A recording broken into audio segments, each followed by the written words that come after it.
নমস্কার সুপ্রিয় শ্রোতা বন্ধুগণ, আসসালামু আলাইকুম। কেমন আছেন আপনারা? ভালো আছেন, সহিহ সালামতে আছেন আশা করছি। প্রতিটি গল্পের সাথে প্রত্যেকবারের মতো আপনাদেরকে সাথে পাই এ এক বড় প্রাপ্তি। আপনাদের ভালোবাসা যথাসময়ে সবসময় সাথে আছে বলে আমরা নতুন নতুন সব গল্প নিয়ে আপনাদের সামনে হাজির হই, আপনাদেরকে কিছুটা সময় বিনোদিত করার নিমিত্তে। আজকে নতুন একটি গল্প নিয়ে হাজির হলাম। গল্পের নাম সরি আব্বাজান। গল্পের লেখক মোহাম্মদ সাইফুল ইসলাম, এডিটিংয়ে আছেন মোহাম্মদ মিজানুর রহমান জীবন। আর গল্প কথক হিসেবে আছি আপনাদের ভালোবাসায় শিখতেও আমি আজমাইন আজিম শায়রান। তো কথা না বাড়িয়ে শুরু করছি আজকের গল্প সরি আব্বাজান। শুনতে থাকুন। রাত ৩টা। বাবা কল দিয়ে বলল, তোর মাকে এইমাত্র খুন করেছি, আমিও আত্মহত্যা করব। যদি পারিস তো আমাকে ক্ষমা করে দিস। সকালে এসে আমাদের লাশ দুটো দাফনের ব্যবস্থা করিস। এই পৃথিবীতে তুই একা হয়ে গেলি, চিন্তা করিস না, দূরের ওই আকাশ থেকে তোকে আশীর্বাদ সর্বদা করব। আমি কান্না জড়িত কণ্ঠে বললাম, বাবা তুমি এসব কি বলছো? মাকে কেন খুন করছো? আমি তো কিছু বুঝতে পারছি না বাবা। কি বলছো তুমি এসব? আমি সত্যি কিছু বুঝতে পারছি না, নাকি মজা করছো? বেশি কথা বলে সময় নষ্ট করব না। তোর মা এতক্ষণে পরপারে অনেক দূর চলে গেছে। আমি এখনই আত্মহত্যা করে তার সঙ্গে হাঁটতে শুরু করব, না হলে সে হারিয়ে যাবে।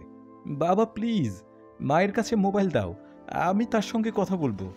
সে তো গলা কাটা অবস্থায় নিশ্চুপ হয়ে ঘুমিয়ে আছে। তুই সকালবেলা তাড়াতাড়ি গ্রামের বাড়িতে চলে আয়। আমাদের দুজনের লাশ যেন পুলিশ পোস্টমর্টেম করে কাটা ছেঁড়া না করে। মোবাইল কেটে গেল। সঙ্গে সঙ্গে বাবার নাম্বার আবারও কল দিলাম, কিন্তু নাম্বার বন্ধ। মায়ের নাম্বারে কল দিলাম, রিং হচ্ছে কিন্তু রিসিভ হচ্ছে না। বিছানায় বসে কান্না করতে লাগলাম। আমার রুমের তৌহিদ ঘুম থেকে লাফ দিয়ে উঠে আমার কাছে এলো। তারপর আমি তাকে বললাম, আর সে বলল বাড়ির আশেপাশে কারো কাছে কল দিয়ে খবর নিতে। সঙ্গে সঙ্গে চাচাতো ভাই মনিরুলের কাছে কল দিলাম। প্রায় 5 বার কল করার পরে চাচাতো ভাই ঘুম ঘুম জড়িত কণ্ঠে বলল, কি রে লিমন, এত রাতে কেউ কল করে নাকি জরুরি কিছু? আমি কান্না করতে করতে বললাম, মনির ভাই আমাদের বাড়িতে একটু দেখবা, মা বাবা কেমন আছে? কেন, চাচা চাচির কি হয়েছে? বাবা নাকি মাকে খুন করেছে, আর সে নিজেও এখন আত্মহত্যা করবে। আমাকে কল দিয়ে এইসব বলে কল কেটে দিয়েছে। আমি তো শহরে আছি, তাই তুমি একটু যাবে? বলিস কি, আমি এক্ষুনি যাচ্ছি। হায় আল্লাহ, চাচা কেন চাচিকে খুন করবে? তুমি একটু তাড়াতাড়ি যাও, আর গিয়ে আমাকে কল দিয়ে জানিও। আমি বরং ততক্ষণে সবকিছু গুছিয়ে রওনা দিচ্ছি। প্লিজ তাড়াতাড়ি যাও। আচ্ছা ঠিক আছে। আমি খাট থেকে নেমে তাড়াতাড়ি প্যান্ট শার্ট পরা শুরু করেছি। তৌহিদ কি করবে বুঝতে না পেরে আমাকে বলল, আমিও তোর সঙ্গে যাব। তুই কেন যাবি? সত্যি সত্যি যদি চাচা চাচির বিপদ হয়ে যায় তবে তো। প্লিজ এমন বলিস না, পৃথিবীতে আমার মা বাবা ছাড়া কেউ নেই। আচ্ছা মাথা ঠান্ডা কর আর চল তাড়াতাড়ি। রুম থেকে বের হয়ে রাস্তায় হাঁটছি। কোনো ধরনের গাড়ি দেখতে পাচ্ছি না। মেন রাস্তার দিকে গিয়ে কিছু একটা পাওয়া যেতে পারে, তাই স্টেডিয়ামের দিকে যাচ্ছি। মুজগন্নি বাস স্ট্যান্ডে এসে একটা মাহিন্দা পেলাম। রাত্রিবেলা দু একটা গাড়ি চলে জানতাম, তাই উঠে বসলাম। মাহিন্দার মধ্যে বসা অবস্থায় মনির ভাই কল দিলেন। হ্যাঁ মনির ভাই, লিমন তোদের রুমের দরজা তো ভিতর থেকে বন্ধ করা, ভিতরে বাতি জ্বলে, কিন্তু ডাকাডাকি করে কোনো শব্দ পাচ্ছি না। এখন কি করব? আপনি দরজা ভেঙে ভিতরে প্রবেশ করুন, তাড়াতাড়ি করুন মনির ভাই। সত্যি সত্যি যদি তেমন কিছু হয়ে যায় তাহলে আবার পুলিশের ঝামেলা হবে না তো? কারণ পুলিশ যদি তখন বলে যে আমি দরজা কেন ভেঙে প্রবেশ করলাম। না কিছু হবে না, আমি তখন বলবো যে আমার নির্দেশে আপনারা দরজা ভেঙেছেন। আচ্ছা ঠিক আছে। কল কেটে দিয়ে এক অস্থিরতার মধ্যে হাহুতাশ করতে লাগলাম। ভিতরে ঢুকে তারা কি খবর দেয় সেটা অনুমান করতে কষ্ট হচ্ছে। আমার মা বাবার মধ্যে তো কোনো রাগারাগি দেখিনি কোনোদিন, তাহলে কেন এমন করবে বাবা? মিনিট 10 পরে মনির ভাই কল দিয়ে কাঁপা কাঁপা গলায় বলল, লিমন তুই কোথায়? আমি চিৎকার করে বললাম, মনির ভাই আমি গাড়িতে আছি, কিন্তু মা বাবা ঠিক আছে তো? কিছু ঠিক নেই লিমন, চাচা চাচি দুজনের লাশ হয়ে গেছে লিমন। তুই তাড়াতাড়ি আয়, তোর বাবা মা আর দুনিয়ায় নেই। আমি তখন একটা চিৎকার করে আর কিছু বলতে পারি নাই। তহিদ আমাকে শক্ত করে জড়িয়ে ধরে রইল। মাহিন্দার মধ্যে আরও দুজন যাত্রী ছিল, তারা কৌতূহল নিয়ে তাকিয়ে রইল। রূপসা নদীর ঘাটে গিয়ে কোনো গাড়ি পাওয়া যাচ্ছে না। কিছুক্ষণ পর তৌহিদ বলল, আমাদের বন্ধু পারভেজের তো বাইক আছে, তাকে কল দিয়ে কি আসতে বলবো?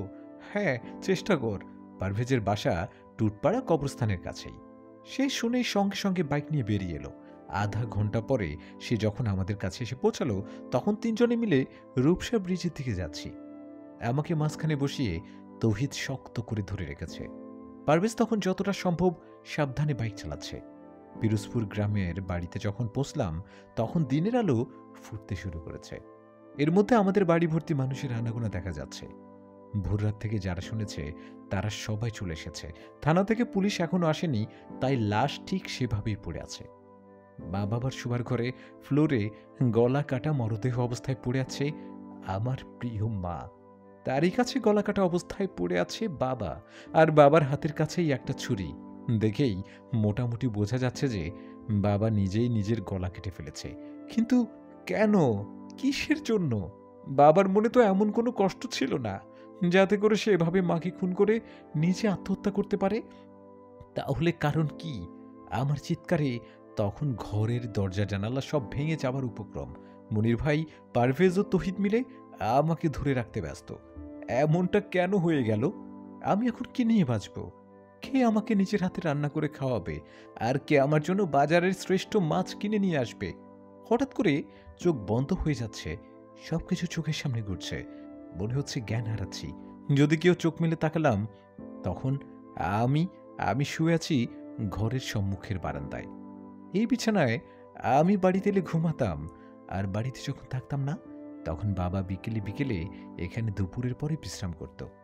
বাবার শরীরের সেই পান খাওয়া গন্ধ নাকে আসছে। ধুম করে বিছানায় উঠে বসলাম। তৌহিদকে বললাম, বাবা কই? পুলিশ এসে নিয়ে গেছে। ময়না তদন্তের পরে নাকি আমাদের কাছে নিয়ে আসবে। অসম্ভব। আমার বাবা বলে গিয়েছে যেন তাদের লাশ কাটাছেঁড়া না করা হয়। কিন্তু তুই হয়তো চাইলে রাখতে পারতি, তবে তুই অজ্ঞান থাকার কারণে কিছু করতে পারি নাই। আর পুলিশের কাছে আমি আর মনির ভাই যতটা জানি ততটা বললাম। তোর কাছে আঙ্কেল কল দিয়ে যা যা বলেছে, তারপর আমরা দুজন রওনা দিলাম। আর মনির ভাইদের দরজা ভেঙে ভেতর প্রবেশ করার সব কিছু বললাম। এখন আমি আমার মা বাবার লাশ কাটাছেঁড়া থেকে রক্ষা করব কিভাবে? তুই চাইলে একবার চেষ্টা করতে পারো। আঙ্কেল নিজে যদি আন্টিকে খুন করে নিজে আত্মঘাতী হয়, তাহলে আর কাটাছেঁড়া করে কি হবে? আর বাহিরে দুজন পুলিশ এখনো আছে, তাদের সঙ্গে কথা বলে দেখতে পারো। পুলিশের সঙ্গে আমি আবার সব কিছু বললাম। তারা চেয়ারম্যান সাহেবের কাছে খবর দিতে বলে দিল। আমি চেয়ারম্যানকে কল দিলাম, মনির ভাইয়ের কাছ থেকে নাম্বার নিলাম। চেয়ারম্যান সাহেব কিছুক্ষণ পর আমাদের বাড়িতে এলেন। তারপর আমি তাকে বললাম যে মা বাবার লাশ ময়না তদন্তের দরকার নেই। তিনি বললেন যে তাহলে এমপির সঙ্গে যোগাযোগ করবেন এবং তিনি থানায় বলে দেবেন। মানসিকতার এতটা খারাপ অবস্থা, তবুও অনেক ঝামেলার মাধ্যমে মা বাবার লাশ ময়না তদন্তের হাত থেকে রক্ষা করলাম। কিন্তু মনের মধ্যে সেই একটা প্রশ্ন ঘুরছে, বাবা এমনটা কেন করল? মাগরিবের কিছুক্ষণ আগেই মা বাবার দাফন করা শেষ হয়ে গেল। বাড়ি থেকে বের হব, পথে গেটের কাছে রাস্তার পাশেই ডান হাতে একটু ফাঁকা জমি আছে। বছরখানেক আগে একদিন সেখানে কিছু সুপারি গাছের চারা রোপণ করার সময় মা আমার সঙ্গে বলেছিল, তোর বাবার আমি মারা গেলে আমাদেরকে এখানে কবর দিস লিমন। আমরা তো মানুষ বেশি নই, তুই বাড়ি থেকে বের হবার সময় আমাদের কবরে সালাম দিয়ে বের হতে পারবি। আবার যখন বাড়িতে ফিরবি, তখনও আমাদের সালাম দিয়ে বাড়িতে প্রবেশ করবি। রাস্তা দিয়ে যখন মসজিদের ইমাম কিংবা কোনো ভালো মানুষ হেঁটে যাবে, তখন আমাদের জন্য দোয়া করবে। আমি সেদিন হেসেছিলাম, কারণ আমার বিশ্বাস ছিল আমার মা বাবা এখনো অনেকদিন বাঁচবে। আসলে পৃথিবীর প্রতিটি মায়ের সন্তানেরা চায় তাদের মা বাবা চিরকাল বেঁচে থাকুক। মা বাবাকে সেখানেই কবর দিলাম। এখন আর চোখ দিয়ে পানি বের হচ্ছে না। দাফন কাজ শেষ করে সবাই চলে গেছে, শুধু আশেপাশের কিছু মানুষ আছে। মনির ভাই বরাবরই আমার কাছে বসে কান্না করছে। বাবা তাকে খুব পছন্দ করত। পাশের ঘরের প্রতিবেশী এক চাচি আমাকে মাথায় তেল দিয়ে দিল, কপালে আর মুখে হাত দিয়ে আদর করে বলল, এভাবে ওরা চলে যাবে তা কখনো ভাবিনি। যা হবার হয়ে গেছে, মনকে শক্ত করো, আমরা তো আছি। সারাদিনে মোবাইল বের করার সুযোগ হয়নি। সেই যে সকালবেলা পকেটে রেখেছি, সেভাবেই পকেটে পড়ে আছে। বের করে দেখি মোবাইল বন্ধ হয়ে গেছে। চালু করতে গিয়ে দেখি চার্জ আছে। তাহলে মনে হয় চাপ লেগে বন্ধ হয়েছে, কারণ মোবাইলের ব্যাটারি একটু লুজ, তাই মাঝে মাঝে ধাক্কা লেগেই বন্ধ হয়ে যায়। কাগজ দিয়ে জাম করে রাখি। মোবাইল চালু করলাম, তারপর কল লিস্টে গিয়ে বাবার নাম্বারের দিকে তাকিয়ে রইলাম। গতকাল রাতেও এমন সময় খাবার খেয়ে কল দিয়ে কথা বলেছিলাম, মাত্র 24 ঘন্টা। ইস! হঠাৎ করে চোখ গেল উপরে মেসেজের চিহ্নের উপর। মেসেজ অপশনে গিয়ে দেখি অনেকগুলো মেসেজ। সচরাচর সিম কোম্পানির অজস্র অপ্রয়োজনীয় মেসেজের জন্য এখন মেসেজ চেক না করে ডিলিট করতাম, কিন্তু সেগুলোর মধ্যে বাবার নাম্বার দিয়ে একটা মেসেজ দেখে অবাক হলাম। গতকাল রাত 2:53 মেসেজ এসেছে, আর বাবা মাকে কল করেছিল রাত 3:09। মেসেজ পড়ে আমার হাত কাঁপছে। লেখা আছে, তোকে বাঁচাতে গিয়ে তোর মাকে খুন করলাম এইমাত্র। 25 বছরের সংসার জীবনে যাকে আমি কখনো একটা চড় মারিনি, তাকেই একটু আগে নিজের হাতে জবাই করেছি। এখন আমার নিজের গলাও কাটবো। ওরা সবাই এখন আমার চারিদিকে দাঁড়িয়ে আছে। তোকে কল দিয়ে বাড়িতে আসার জন্য আমাকে বলছে। আমি সেই ফাঁকে তোকে কল না দিয়ে আগে মেসেজ দিচ্ছি। ওদের বলছি যে নাম্বার খুঁজে পাচ্ছি না। তোকে কল দিয়ে আমি হয়তো নিরুপায় হয়ে বাড়িতে আসতে বলবো, কিন্তু খবরদার তুই আসবি না। কারা এসব করছে সেটা তোর জানার দরকার নেই, কিন্তু তুই আর কোনোদিন গ্রামের বাড়িতে আসবি না বাবা, তাহলে ওরা তোকেও খুন করে ফেলবে। আমি চাই না যে আমাদের মৃত্যুর জন্য তুই তুই প্রতিশোধ নিস। তাই সেই খুনিদের নাম বললাম না। আমি আর তোর মা তোর জন্য জীবন দিয়ে গেলাম। আমাদের স্বপ্ন ছিল তুই অনেক বড় হবি রে। আমাদের স্বপ্ন তুমি পূরণ করবে বাবা। আকাশে বসে যেন তোকে দেখে আমি আর তোর মা হাসতে পারি। বাবার মেসেজ দেখে শরীর কাঁপছে। আমি তো এই মেসেজ গতকাল দেখিনি। বাবা মাকে গ্রামের বাড়িতে আসতে নিষেধ করেছে, কিন্তু আমি তো না জেনে চলে এসেছি। তাহলে কি আমাকে এখন তারা খুন করবে? তাহলে কি এখন তারা আমাকে খুন করবে? কিন্তু কারা খুন করবে? কারা খুন করবে? হুম? এই ব্যাপারটা মিলে আমি কোনো কিছুই বুঝতে পারছিলাম না। শেষ রাতের দিকে আমাদের ঘরে আগুন লাগিয়ে দেয় শত্রুরা। আমার 3জন তখন ঘুমাচ্ছিলাম। ঠিক তখনই তৌহিদ আগুন আগুন বলে চিৎকার করতে লাগলো। আচ্ছা, আর একটু খুলে বলি। তৌহিদ ও পারভেজ দুজনেই মেসেজ পড়ে চমকে গেল। তৌহিদ আস্তে করে কানে কানে বলল, এই কথা কাউকে কিছু বলিস না, কারণ এখন তোর আশেপাশে সবাইকে শত্রু মনে করতে হবে। মনিরুল ভাইদের বাড়ি থেকে রাতের খাবার রান্না করে পাঠানো হয়েছে। তৌহিদ ও পারভেজ সেই খাবার খেয়েছে।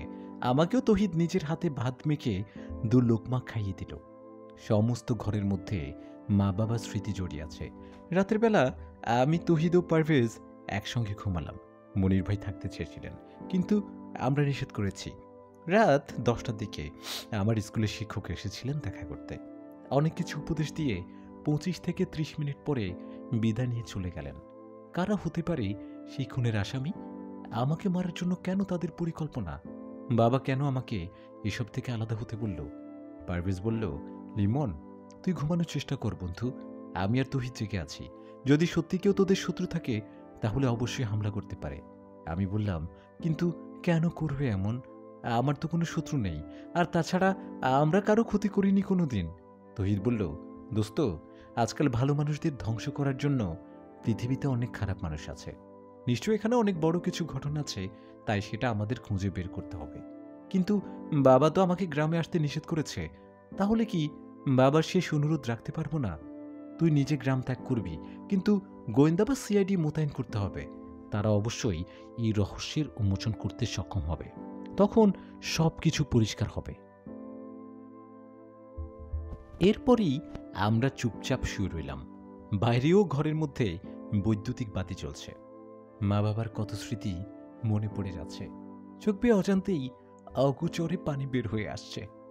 এভাবেই কখন চোখ বন্ধ করেছিলাম জানি না, কিন্তু হঠাৎ করে তৌহিদের মুখে আগুন আগুন চিৎকার শুনে খুব ভয় পেয়ে বিছানায় বসলাম। পারভেজ বলল, দোস্ত, তাড়াতাড়ি বের হতে হবে, না হলে সবাই আগুনে পুড়ে মারা যাব। কিন্তু আমরা যখন দরজা খুলে বের হতে যাব তখন দেখি দরজা বাহির থেকে বন্ধ করা। 3টা দরজা দিয়ে বাহির হওয়া যায়, কিন্তু সবগুলোই বাহির থেকে বন্ধ করে রাখা হয়েছে। গতকাল যেই পিছনের দরজা ভেঙে মনির ভাই প্রবেশ করেছিল সেটা আজকে একদম ভালো করে পেরেক ঠুকে বন্ধ করে দিয়েছি। কিছু বাকি 2টি দরজা কারা বন্ধ করলো? আমাকে যারা খুন করতে চায় তারা কি এসব করছে? পশ্চিম একটা নড়বড়ে জানালা ছিল, সেটাই এক ধাক্কা দিয়ে ভেঙে দিল পারভেজ। তারপর আমি, পারভেজ ও তৌহিদ বেরিয়ে গেলাম। আগুন সেই সময় প্রায় সমস্ত টিনের চালে ছড়িয়ে গেছে। ইটের দেয়াল হলেও কাঠ আর টিনের চালের ছাউনি দিয়ে ঘেরা ঘরটা চোখের সামনে পড়ছে। তৌহিদ ও পারভেজ দুজনেই সামনের দরজা বাহির থেকে খুলে পারভেজের বাইক বের করলো। আরও কিছু জিনিসপত্র বের করতে চেয়েছিল, কিন্তু পরিস্থিতি খুবই অস্বাভাবিক। আবারও সে চিৎকার চেঁচামেচি শুনে গভীর রাতে অনেকে ছুটে এসেছে। পানি ঢেলে আগুন নিভে যাবে, তাই পানি নিয়ে ব্যস্ত অনেকে। আমি শুধু ঘরের সামনের আম গাছের গোড়ায় ঘাপটি মেরে বসে রইলাম। সকালবেলা পুলিশ এসেছে আবার।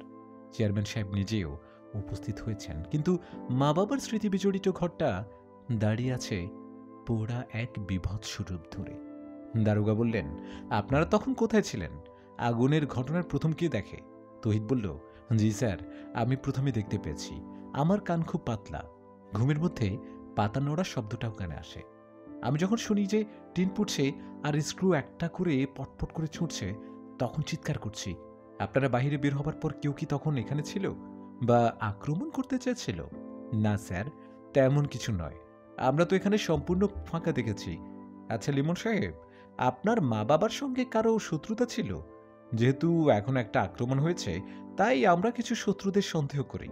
তেমন কোনো শত্রু নেই যারা খুন করবে। আমরা সবসময় ঝামেলা এড়িয়ে চলতাম। জমি জমা নিয়ে কারোর সঙ্গে কোনো বিবাদ ছিল? নিজেদের মধ্যে বংশগত ব্যাপারে? জলিল চাচার সঙ্গে পূর্বপাড়ায় একটা রাস্তার পাশের জমি নিয়ে মামলা চলে। তবে বাবা সপ্তাহখানেক আগে বলেছিল যে জলিল চাচা নাকি আমাদের জমি ফিরিয়ে দিতে রাজি হয়েছে। এমন তো হতে পারে সেই জলিল পরিকল্পনা করে ইচ্ছে করেই জমি ছেড়েছে, কারণ মনে মনে একদম খুন করার ষড়যন্ত্র ছিল। আমি সেটা জানি না। আপনার কি ধারণা?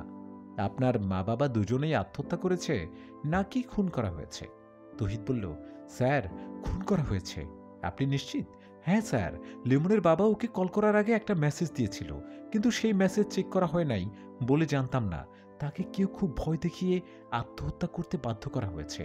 ও মাই গড, বলেন কি? দারোগা সাহেব মেসেজটি জোরে জোরে পড়লেন। চেয়ারম্যান সাহেব গভীর চিন্তার মধ্যে হারিয়ে গেল, সেটা বোঝা যাচ্ছে। জলিল মিয়াকে ভালো করে জিজ্ঞেস করতে হবে বলে দারোগা সাহেব বাজারে চলে গেলেন। দুপুর পর্যন্ত অনেকেই আমাদের বাড়িতে ছিলেন। দুপুরে খাবার খেলাম প্রতিবেশী মনোয়ার কাকার বাড়িতে। কাকিমা রান্না করে ডেকেছিল, কিন্তু আমি যাইনি বলে পাঠিয়ে দিয়েছে। বিকেলের দিকে পারভেজ খুলনা চলে গেল, তবে আমাকে নিয়ে যাবার খুব চেষ্টা করেছে। পারভেজ বলল, তুই এখানে থাকলে কিন্তু অনেক বিপদে পড়বি লিমন। তার চেয়ে খুলনা বরং শহরে চল তাড়াতাড়ি, তাহলে সেখানে মোটামুটি নিরাপত্তা আছে। কিন্তু যেখানে আঙ্কেল নিজেই তোকে আসতে নিষেধ করেছে, সেখানে তুই কি করবি দোস্ত? নিজের জীবনের বিপদ ডেকে এনে ভুল করিস না বন্ধু, চল আমার সঙ্গে। আমি বললাম, আমি রহস্যের শেষ দেখে যেতে চাই পারভেজ। কারা আমার মা বাবার সর্বনাশ করেছে, আমি সেই গোপনীয় সব কিছু পরিষ্কার করতে চাই, না হলে শান্তি নেই। তুই বরং সাজু ভাইয়ের সাহায্য নিতে পারিস। তোর মনে আছে সাজু ভাইয়ের কথা?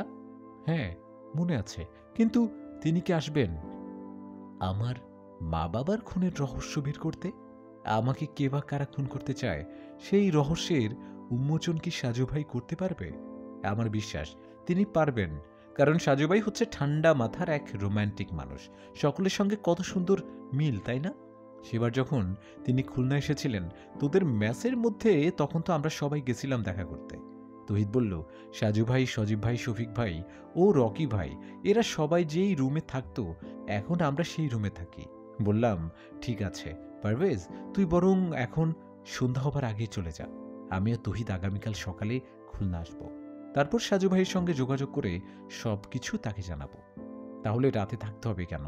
মনির ভাই বললেন যে আজকে নাকি রাত্রিবেলা তিনি কিছু জরুরি কাগজপত্র দেখাবেন, সবকিছু আমাদের জমি জমার বিষয়ে, আর সেই সঙ্গে কিছু গোপনীয় কথা জানাতে চায়।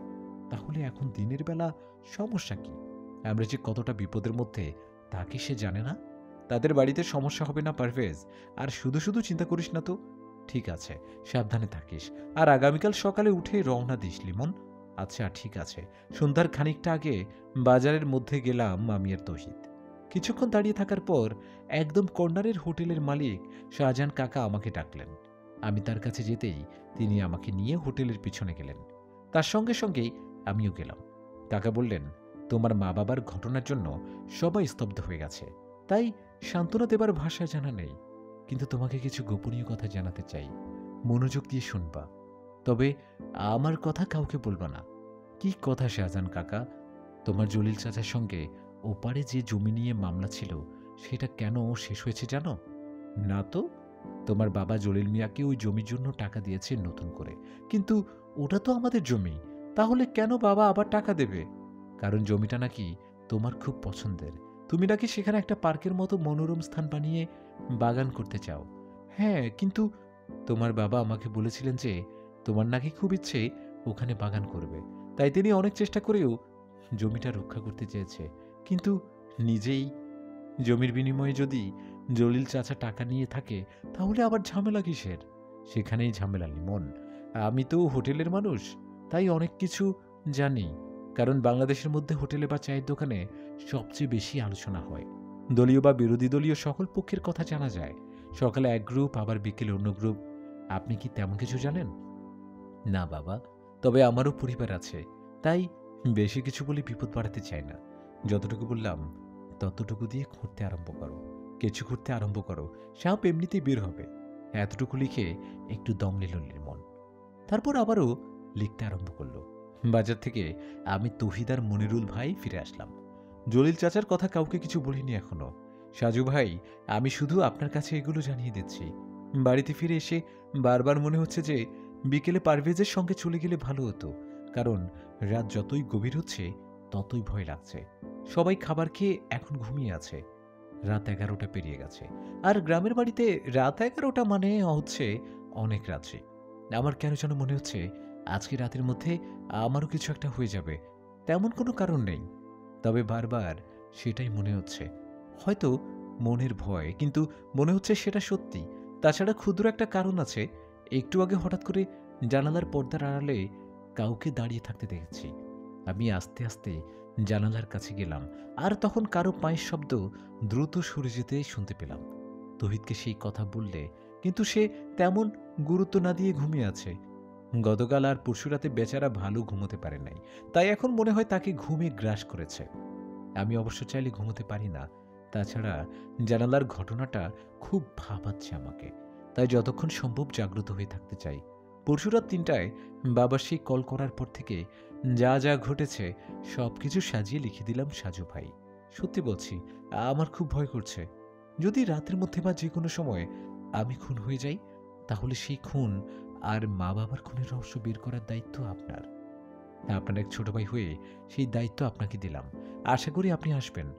আমার বন্ধু পারভেজ, তহিদও আমার নিজের নাম্বার দিয়ে রাখলাম। যদি তহিদও আমার নাম্বারে না পান, তাহলে পারভেজের নাম্বারে কল দেবার অনুরোধ রইল। ইতি মোহাম্মদ লিমন, পিরোজপুর। গতকাল রাতে সাজু ভাইয়ের শরীর অসুস্থ ছিল, তাই তাড়াতাড়ি ঘুমিয়ে গিয়েছিল, আর সকালবেলা অনেক দেরি করে ঘুম থেকে উঠেছে। তারপর ফ্রেশ হয়ে মোবাইলের মেসেঞ্জারে আসতে প্রায় দুপুর 12টা। অনেক পাঠক পাঠিকার মেসেজ এসে জমা হয়েছে। কেউ কেউ এখনও অ্যাক্টিভ, আবার অনেকে আনঅ্যাক্টিভ। সবগুলোর একটু সংক্ষিপ্ত রিপ্লাই করতে করতে হঠাৎ করে গতকাল রাত 12টার মেসেজ চোখে পড়ল। মোহাম্মদ লিমন আইডি দিয়ে এত বড় একটা মেসেজ এসেছে, সম্পূর্ণ ঘটনা এখানে বর্ণনা করা। সে রাত 3টায় কল দিয়ে কথা বলা শুরু থেকে গতকাল রাত পর্যন্ত ঘটে যাওয়া ঘটনার বর্ণনা। খুব মনোযোগ সহকারে সম্পূর্ণ ঘটনা পড়ল সাজু ভাই। তারপর বেশ কিছু সময় চোখ বন্ধ করে কিছু ভাবতে লাগলো। তহিদুল ইমন দুজনের নাম্বার সত্যি সত্যি বন্ধ দেখাচ্ছে, তাই পারভেজের নাম্বারে কল দিল সাজু ভাই। বেলা তখন দুপুর 12:34। রিসিভ করে পারভেজ বলল, আসসালামু আলাইকুম, কে বলছেন? ওয়ালাইকুম আসসালাম, সাজু ভাই বলছি। তুমি কি লিমনের বন্ধু পারভেজ? জি ভাই। কেমন আছেন ভাইজান? আপনার কথা গতকাল রাতেও লিমনের সঙ্গে আলোচনা করেছি, কিন্তু আপনি নিজেই আজকে আমাকে কল দিলেন। ভাইজান, আমার বন্ধুর খুব বিপদ, একটু সাহায্য করবেন? সাজু ভাই বললেন, তোমার বন্ধু লিমন গতকাল রাতে আমাকে সম্পূর্ণ ঘটনা টেক্সট করেছে, কিন্তু আমি একটু অসুস্থ, তাই রাতে রিপ্লাই করতে পারি নাই, আর সকালেও অনলাইনে ছিলাম না। তোমার বন্ধু লিমন কেমন আছে? ভাই, একটুও ভালো না। কেন? আজকে সকালে তো তহিদ আর লিমন শহরে যাবার কথা, যায় নাই? না ভাই, গতকাল রাতেই ওদের দুজনকে কারা যেন গায়েব করে দিয়েছে। সরাসরি খুন করেনি, কিন্তু ধরে নিয়ে গেছে। দরজা ভিতর থেকে বন্ধ করা আছে, কিন্তু সেই বাড়িটা মাটি দিয়ে উঁচু করে তার উপর কাঠ দিয়ে নির্মাণ করা, তাই কাঠের নিচ থেকে মাটি খুঁড়ে রুমে ঢুকেছে। মাটি খোঁড়ার চিহ্ন এখনো পড়ে আছে, কিন্তু ওদের কোথাও খুঁজে পাওয়া যাচ্ছে না। তাহলে কি সেই মনিরুল লোকটার মধ্যে কোনো গন্ডগোল আছে? না সাজু ভাই, কারণ সকালবেলা পুকুরের মধ্যে পানিতে ভাসমান অবস্থায় মনিরুল ভাইয়ের লাশ পাওয়া গেছে। মনিরুল ভাইকে খুন করে ওদেরকে কিডন্যাপ করেছে। এলাকা ভয়ঙ্কর হয়ে গেছে। তাহলে কি আরেকটা কথা সাজু ভাই, কি? লিমনের মা বাবা দুজনের কবরের মাঝখানে একটা কাগজ পাওয়া গেছে। সেই কাগজে লেখা আছে, সরি আব্বাজান। কেউ ভাবছে লিমন আর তহিদ খুন করে এখান থেকে পালিয়ে গেছে। আবার কেউ বলছে, তাহলে ওভাবে দরজা না খুলে মাটি খুঁড়ে বের হব তো উপযুক্ত কারণ পাচ্ছি না। কিন্তু সকল মানুষের কথা কানে না নিয়ে শ্বশুরে গিয়ে কিন্তু সকল মানুষের কথা কানে না নিয়ে সশরীরে গিয়ে সাজু দেখতে চাচ্ছে। কবিতার কাছে কল দিয়ে বলল, জরুরি কাজে গ্রামের বাড়িতে যাচ্ছি, পৌঁছে তারপর কথা হবে তোমার সঙ্গে। সাজুদের গ্রামের বাড়ি বাগেরহাট। যেহেতু তাদের পাশে জেলা হচ্ছে পিরোজপুর, তাই সরাসরি সে বাড়িতে যাবে আগে, তারপর সেখান থেকে নিজস্ব বাইক নিয়ে পিরোজপুর যাওয়া যাবে। গুলিস্তান থেকে দোলা পরিবহনের লঞ্চ পারাপারের গাড়ির টিকিট সংগ্রহ করল। অনেকদিন পর সে গ্রামের বাড়িতে যাচ্ছে। দাদা দাদির সঙ্গে কতদিন তার দেখা হয় না। যেহেতু লঞ্চ পারাপারের গাড়ি, তাই ফেরির মধ্যে অপেক্ষা করার ঝামেলা নেই। কবে যে স্বপ্নে সেই পদ্মা সেতু নির্মাণ কাজ শেষ হবে, গ্রামের মধ্যে এখন এক অস্থিরতা তৈরি হয়ে গেছে, যেটা কল্পনার মধ্যে ছিল না। পুলিশ সারাক্ষণ শুধু আনাগোনা করছে, প্রায় সবাইকে কিছু না কিছু জিজ্ঞেস করা হচ্ছে। মনিরুলের পরিবারের কান্না আর আহাজারিতে সবচেয়ে বেশি আকাশ ভারী হয়ে যাচ্ছে। পুকুরের পাড়ে এমন কিছু নেই যেটা খুনির কাছে পৌঁছাতে পারে। দারোগা সাহেব যখন সাজুর কথা শুনলেন, তখন একটু ভ্রু কুচকে যেন কিছু ভাবলেন। সাজু যখন লিমনদের গ্রামের মধ্যে প্রবেশ করল, তখন সন্ধ্যা হয়ে গেছে। বাড়িতে ফিরে কোনো রকমে ফ্রেশ হয়ে বাইক নিয়ে চলে এসেছে। সাজু স্থানীয় বাজারে এসে পারভেজকে কল দিল। পারভেজ তখন বাজারে ছিল। বাজারের একপাশে বিশাল জটলা, সেখানে সবাই ঘিরে আছে এবং পুলিশও দেখা যাচ্ছে। সাজু সেখানে এগিয়ে গিয়ে পারভেজের সঙ্গে সরাসরি হাত মিলিয়ে নিল। তারপর যখন জানতে পারল যে তৌহিদ ফিরে এসেছে, তখন অবাক হয়ে নিজেই সেদিকে এগিয়ে গেল। প্রায় ঘণ্টাখানেক পরে পুলিশ তৌহিদকে নিয়ে থানায় রওনা দিল। তার আগে সাজু ভাই একবার মনিরুল আর লিমনদের ঘর দেখে এসেছেন। সব মোটামুটি ঠিক আছে, কিন্তু মনিরুলদের বাড়িতে যে ঘরে লিমন আর তৌহিদ ছিল, সেখানে মাটি খুঁড়ে বের হওয়ার স্থান দেখে প্রশ্ন জাগল। তখন সে বুঝতে পারছে যে সবগুলো প্রশ্নের উত্তর তৌহিদের কাছে পাওয়া যাবে। পুলিশের সঙ্গে সঙ্গে সাজুও গিয়েছে থানার, কারণ পুলিশ বলছে যা কিছু জিজ্ঞেস করার সব থানায় গিয়ে করবে। সাজু ভাই তৌহিদকে বলল, লিমন এখন কোন জায়গায় আছে, আর সেদিন রাতে তোমরা কিভাবে কি করেছ? তৌহিদ আস্তে আস্তে বলল, সাজু ভাই, আমি এখন জানি না লিমন কোথায়, কারণ আমাকে ওরা পিরোজপুরের সি অফিস মোড়ে এসে নামিয়ে দিয়ে চলে গেছে। তারপর সেখান থেকে আমি একাই এসেছি এখানে। লিমনের মধ্যে পশু ভর করেছে, ও কাউকে ছাড়বে না। মনিরকে কে খুন করেছে? লিমন। তুমি তখন কোথায় ছিলে?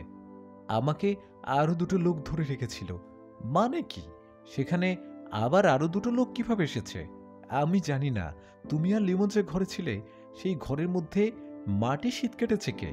আমি সেখানে কি স্পষ্ট বুঝতে পারছি যে ভিতর থেকে মাটি খুঁড়ে বের হয়েছ তোমরা। হ্যাঁ সাজু ভাই, লিমন নিজে মাটি খুঁড়ে বের হবার ব্যবস্থা করেছে। আমার এমনিতেই কান পাতলা, তাই যখন ধূপধাপ শব্দ হলো, তখন তাকিয়ে দেখি লিমন মাটি কাটছে। কিন্তু ভাই, আপনি কিভাবে বুঝতে পেরেছেন? খুবই স্বাভাবিক। মাটি কেটে কেটে ভিতরের দিকে কাটা মাটি জমানো হয়েছে। যদি বাইরে হতে কেউ আসতো, তাহলে তো বাহিরে মাটির স্তূপ জমা থাকতো। হ্যাঁ ঠিক তাই। আমি বিছানা থেকে নেমে তখন বললাম, কিরে লিমন, কি হয়েছে? লিমন তখন আমাকে চুপ করতে বলল। তারপর জানলা দিয়ে বাহিরে তাকাতে বলছে। আমি তাকিয়ে দেখি যে সম্মুখে পুকুর পাড়ে কারা যেন দাঁড়িয়ে আছে। কিভাবে দেখলে? তাদের একজনের হাতে সিগারেট ছিল, আর সেই সিগারেটের আগুন ওঠানামা করছে। তবে সামান্য আস্তে আস্তে কথাও কানে বাজছিল। তারপর আমরা সেখান থেকে গর্ত দিয়ে আস্তে করে বের হলাম। দরজা খুলে বের হলে না কেন? কারণ দরজা বাহির থেকে বন্ধ ছিল।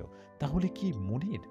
হ্যাঁ, লিমন সেজন্যই বাহিরে গিয়েছে এবং আমি তার সঙ্গে ছিলাম। কিন্তু সবচেয়ে বেশি অবাক হলাম কারণ দুটো লোক লিমনের পরিচিত।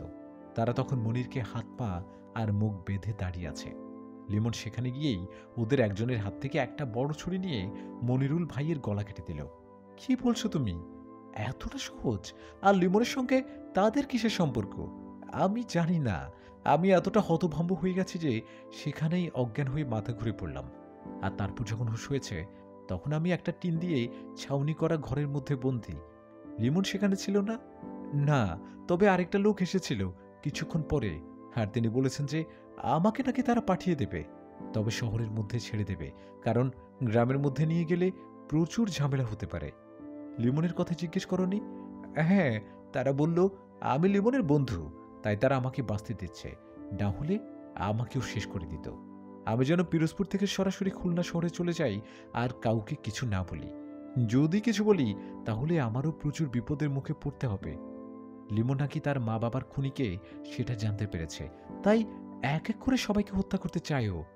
আর যেহেতু তার বাবা তাকে এসব খুনোখুনি করতে নিষেধ করেছে, তাই সরি আব্বাজান ব্যবহার করবে।